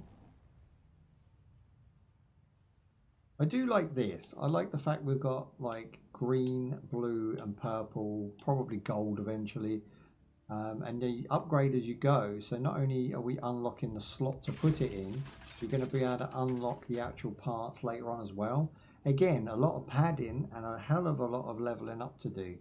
So each one of these can essentially have 6 in it. So you're talking about 6, 12, 24. I mean, it just goes mad, right? And then you've got your tank, you've got your pilot, you've got your appearance. Everything's costing in-game currency or credits that you're going to buy. You have your progression, which is a ridiculous another bar that you have to level up. You got your season pass. You add all this in. I mean, you're always doing something, which is really good. And I do always say that the game has to keep you busy and coming back. I just don't know that, you know, concrete paint and green concrete paint and different color swap outs are really that interesting. But this is the playtest. So I assume when the game comes out, I want to see absolute madness. I want to see very much customizable pilots. I think you should be able to change their name. I think you should be able to change their loadout so they don't even look like them anymore. You can change their skin tone, you can change their beard, you can change, you know what I mean? So then these generic characters don't actually matter so much anymore. But at the moment, they're really generic, really awful. The only one that really stands out is Reaper. He's a really good addition. He looks cool. And, you know, if I could beat him all the time because I like his build and stuff, I probably will. But I think Rakita, which is, again, a really shit name, but he's just like my favorite because he has everything I'm looking for, but he himself is just a generic white dude, right? So I think getting rid of Chopper for someone who's actually, you know, I don't know, just represents the average Joe, I think would be better. I mean, he's okay, but he's so boring. Again, Fuzzer as well, very boring, very generic. There's nothing going for him really, Fuzzer, unfortunately, because Chopper, if anything, would kick Fuzzer's ass in any wrestling, arm wrestling, or a tank battle. Then you've got Twister, which is like a roadman who never grew up. It looked like he's been skiing and forgot to take his fucking mask off. Just, I don't know. They aggravate me more than they entertain me. They're just crap. Did someone say slot to put it in? They did. I say a lot of things. I'm glad you pick up on everything I say. That means you're listening intently. So next week we're doing Monday, Friday, and we're doing 2 looter shooters. One's a survival and one's a sort of mission-based looter shooter. We're revisiting that one called Incursion. I've had a really good time with Incursion. I kind of found a newfound love for that game, so I want to bring that to stream and tell everybody why. And the Monday game is a brand new game that's out, and I've just got hold of it, so I'm going to be playing that as well. During the week I'm off because I've got a few things to do around the house, you know, general IRL. I've got to go to the bank and stuff, do some general maintenance. And then after that though, so not next week, the week after, we're doing Monday to Friday for 5 weeks straight. So I'll be here every freaking day doing what I do for 5 weeks. And then by that point, we would have caught up and done everything that needs to be done. And then I'll just got to edit it all and get it out, which we know is an impossible task because I can only create 1 video per week based on the harsh editing times. So, I mean, we've still got footage from 2013 that I haven't checked, you know. Maybe I'll do some classic videos. I don't see the point in them though. It's like, because our cameras are better. This year I'm buying a 4K camera for the new build. Once that's up and running and we're happy with it, I'm going to get a 4K camera. I'm going to get some new lighting as well. Just bigger and, you know, less hot, more LED. These ones are okay. They're kind of massive ring lights, but they do give off a lot of heat. This one behind me that lights the green screen is, you know, just burning the back of your neck in the summer. Because it all adds to the heat, right? You've got your PC pumping out heat. I've got a fan over in the corner. I've got a fan down. Oh, fan. I just bought this. These are really handy. You can put these down by your feet, you know, and your legs. So that's going to go under the desk, hopefully. That's a huge, massive fan. I can show you something that YouTube sent me today. They sent me a little gift box that I can open up with you guys. Again, they throw me straight in the middle of 4 people. I'm just going to say that's how this game goes. It must do, because it can't be my misfortune to be thrown into a battle every time I drop. Look, pure steel and girders. We just drive through them. That's hilarious.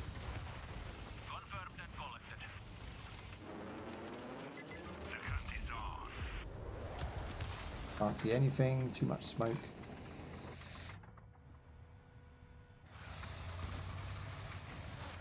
I've got eyes on. Why is that guy hiding there and he knows I'm here?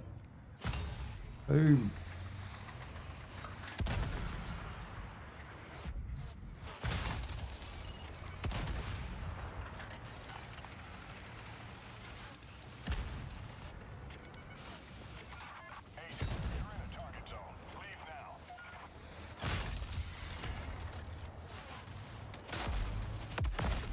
Nice.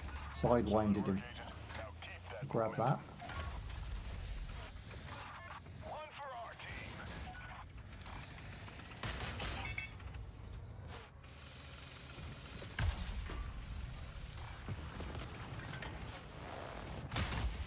Nice. I love it when you get a direct hit from that distance.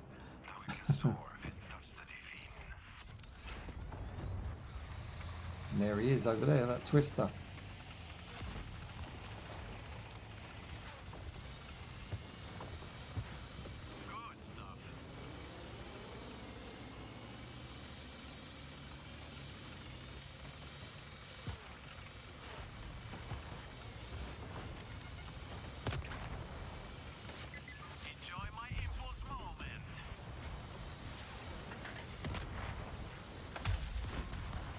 I want to punish these dudes for coming in our zone.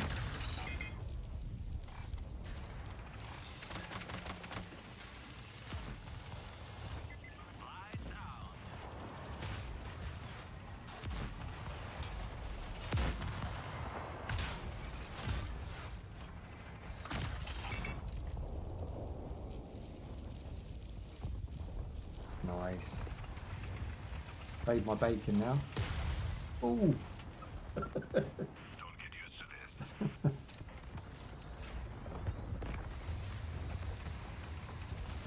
Are the volumes alright? Should I turn the game down a bit or is that okay? Because in my headphone it's really loud.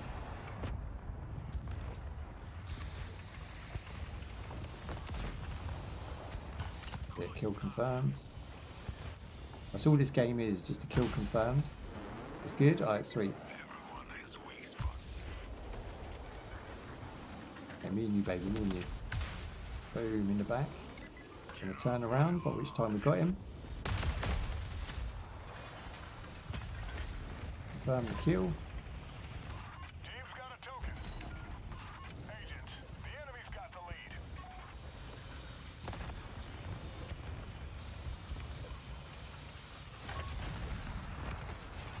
We seized the token.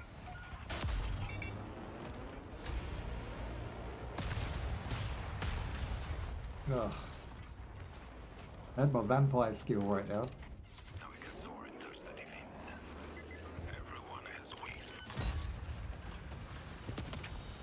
You're gonna confirm it? Sweet. 12 to 9. I mean, it's not impossible to come back from this. Agent, clear that zone. Strike inbound. Team's got a token. Agent, you're in a target zone. Leave now. Shit. You're only dead if you believe I'm gonna stay back, I think.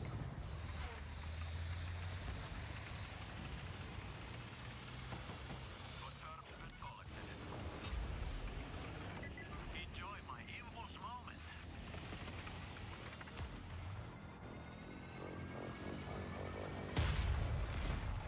hell is that?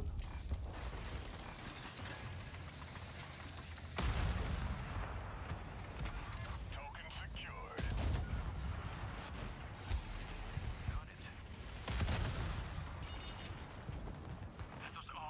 We should stream the old Michael Jackson game. Oh, Moonwalker in the arcade version, or are we talking about the Sega Mega Drive version? I don't know if it was on Nintendo. The Mega Drive version I know, you know, fully. We're going to do Gremlins, that's still on the list. I'm actually really looking forward to, well, not completing it, but at least trying to get further than I was when I was like 6. Which, believe it or not, I did really well. I was a good gamer back then. I was like the wizard. California.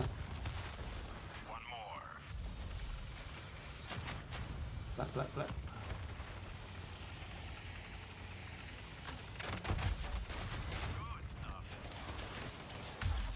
Can't see him, so I can't hit him.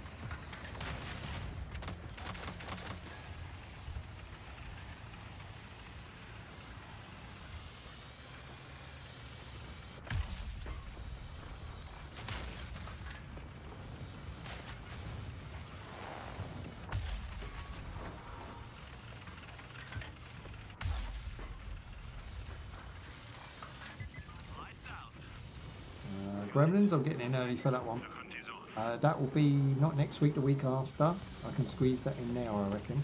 Thing is, it's such an action-packed week. I don't know if to leave it to the following week and then do a few retro games. I've been sent like 3 or 4 retro games that are banging right now. So they're like modern retro. So throw that in with some old retro. You know, we can do like Michael Jackson and Gremlins on separate days. And then throw in the modern retro on the other days, because we've got 5 days a week for 5 weeks. Actually, no, that rings off the tongue, that one. 5 days a week for 5 weeks.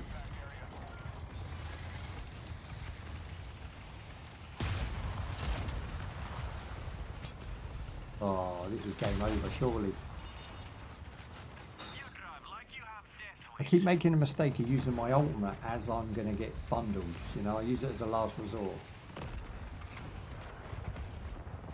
And I either run out of time, like I just did, or it just gets cancelled.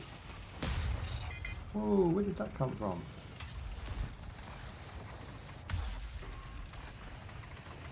Oh, I see you.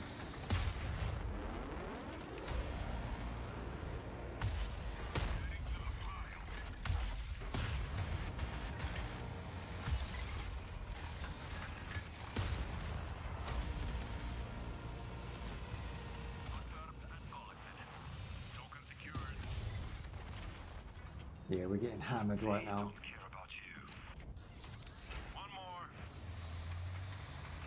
I think this is our last life because we're at 23 to 22. I say we're getting hammered, we're actually winning by 1. If we just stay back and group up, we should be fine.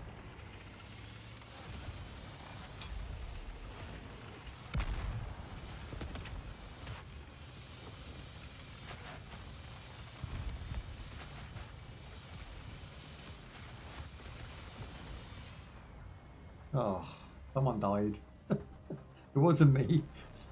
I didn't cost the team the game, thank God.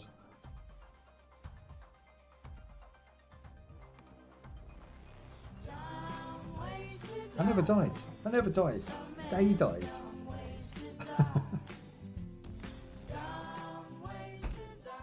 Oh dear. But yeah, I think overall, summing this game up is going to be pretty easy. It's not a tough one. Let's go into vehicles. There you go. Right, I'll do it from here. Right, I would say that this is World of Tanks on steroids with a little bit less of the physics, but a little bit more of the pizzazz. I think it's more fast-paced, more fun, and a lot more short-lived, unfortunately. I think the original one has longevity, will always be around and probably last the test of time. As systems go up, the game doesn't progress, as in its visual fidelity or system requirements, and therefore will run beautifully. This game actually is really optimized, so I can't even do a for and against on the two. They both run great. You can get 60 frames, 120 frames quite easily on both, on an AM4 or an AM5 system, and that's where this game has the pedigree and the devs to push this game into the stratosphere. It could be the biggest combat vehicle game there is. But unfortunately, I think they're missing what their niche is with this one, and that is the fun element. I think that's not mad enough, it's not crazy enough, it doesn't have enough like mental items, it doesn't have a quick enough progression system, and I think the generic pilots don't really do much for the game.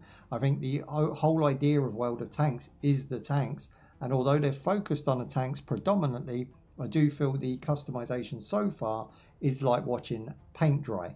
It's not very interesting, and overall there's not really any reason at this point to play the game further. But in the release, with all of the season passes and storefront, as you can see, as we've seen, that I can imagine that they're coming up with some really crazy ideas in the future. That being said, I don't understand a lot of the choices they've made, like not having the physics and destructibilities impact your play. It should affect your firing range, it should affect your tilt, it should affect everything about your tank as it would in the real world. Now, just because the game's arcadey and a little bit more faster paced, you don't like take out the fact that the game has to feel like a tank. That's mental. That's like having a boat game that feels like a car. It shouldn't be done. I think they should put all of that back in and definitely concentrate on making the game feel weighty like the original. Because although the original is a slower paced game, it concentrates on strategy. This game concentrates on thick and fast action. And I think they can still do that with the physics of the original game. That's just a personal preference. Let me know what you think in the comments down below. Now, overall, I think the game actually delivers on everything it promised. It just doesn't do any more. Literally, the playtest is bare bones. And I want to see when the game releases whether it's actually worth your time, my time, and our money to put into the season pass to earn some really crazy stuff. I feel like the pilot should have given the player a little bit more freedom. I feel like they should be able to be renamed and redressed and redesigned by the player themselves. I feel like the pilots are cool enough, but cool enough of an idea, but they're just not cool enough in their implementation. They're very generic. They played it very safe. This sucks. World of Tanks is a company that people would actually be okay with breaking some of those generic rules. You could have some stereotypes and you could have some crazy clown character that wields an axe or whatever, and we wouldn't be bothered. It would just be more fun, and that's what this game's about, is the fun. But unfortunately, it's a very small F. It's a very small fun F. It's not the big explosion into first person shooting, car mechanic, tank battling action I wanted. It's basically just World of Tanks again, and that it's where it fails. It shouldn't be the same generic copy. It's not World of Tanks 2, it's World of Tanks on heat. Now we want to see that heat. We've seen the visual upgrade, we've seen the sound effect upgrade, the gameplay is on point. So they just need to now just really lean into that fun factor and make this game pop and bang. And on that note, I'm going to leave you with my final thoughts, which is it's an amazing game. It has potential, but it is far from there yet. So if you guys want to let me know what you think in the comments down below, I'd greatly appreciate that. Thank you for all the guys joining me on the live scene. If you are watching on YouTube on a rerun, thank you for your time. Greatly appreciate, and I do mean appreciated. All our watch time is up, all our views are up, and we're having a great time. So a great time doing what we do. So I want to thank all of you for making that possible. And until next time, peace out, look after yourselves, and I'll see you in the next one. Bye-bye. Back in your cage. I know I've got to get back in my cage now. I did get sent this. I'll show you if you want. Do you want to see what's in the box? What's in the box? So I was actually quite surprised because I didn't know they were going to do it. That's actually a YouTube box that they sent out. And yeah, let's see. So they sent a YouTuber box. I don't know if anyone's ever seen one of these. And it's basically like little gifts. So I got a really nice YouTuber note that thanks me for congratulations on unlocking your latest YouTube upgrade, and we'd love to see your reaction to the box, which I'm now doing. So yeah, cool. So there's two things in the box. There's only two items in the box. I'm just going to find somewhere to put it. Pop it down here.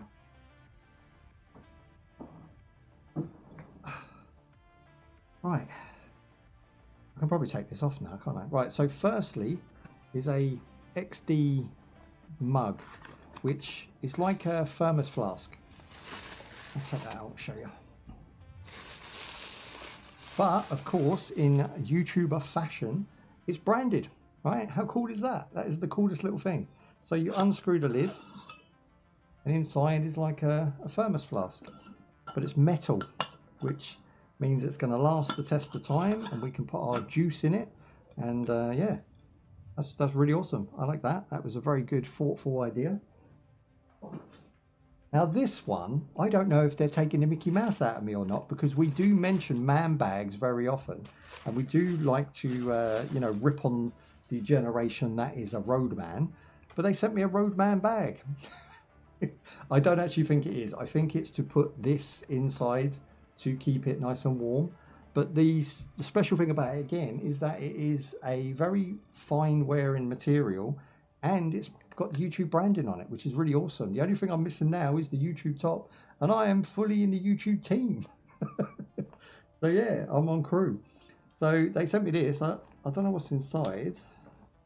Yeah, so inside's like a thermal, it's got like a thermal lining, right? So then you can like pop this in there, and it has a zipper at the side if you want to undo it, and then you can like carry around your juice. I don't know how it go on. Some sort of strap mechanisms. But yeah, I'm now a fully YouTuber, you know, penis. Walk around with my YouTube branded stuff. Yeah, so that's really awesome that they sent it out. I want to thank the YouTube team, YouTube team, and my manager for sending those out. That's really good. It's a strap on. Really appreciate you sending out these goodies for me, and yeah, I'm just going to keep working harder and doing what I'm doing. So if you want to send me a hoodie so that I can replace the Twitch branded hoodie, I will greatly appreciate that as well. Just with the play button though, because you know, this branding's awesome, but if it says YouTube, it'll actually be backwards on my live stream. So if we can get just one with one of those, because I cannot find one for love nor money. Your masters are proud. Now, I want to thank YouTube and my manager for sending those out, so I greatly appreciate it. And yeah, looking forward to working and making more content in the future. So until next time, guys, peace out, look after yourselves, and I'll see you in the next one. Bye-bye. You're back in my box. That's it. I'm living in a box. I'm living in a cardboard box. A bit like World of Tanks was.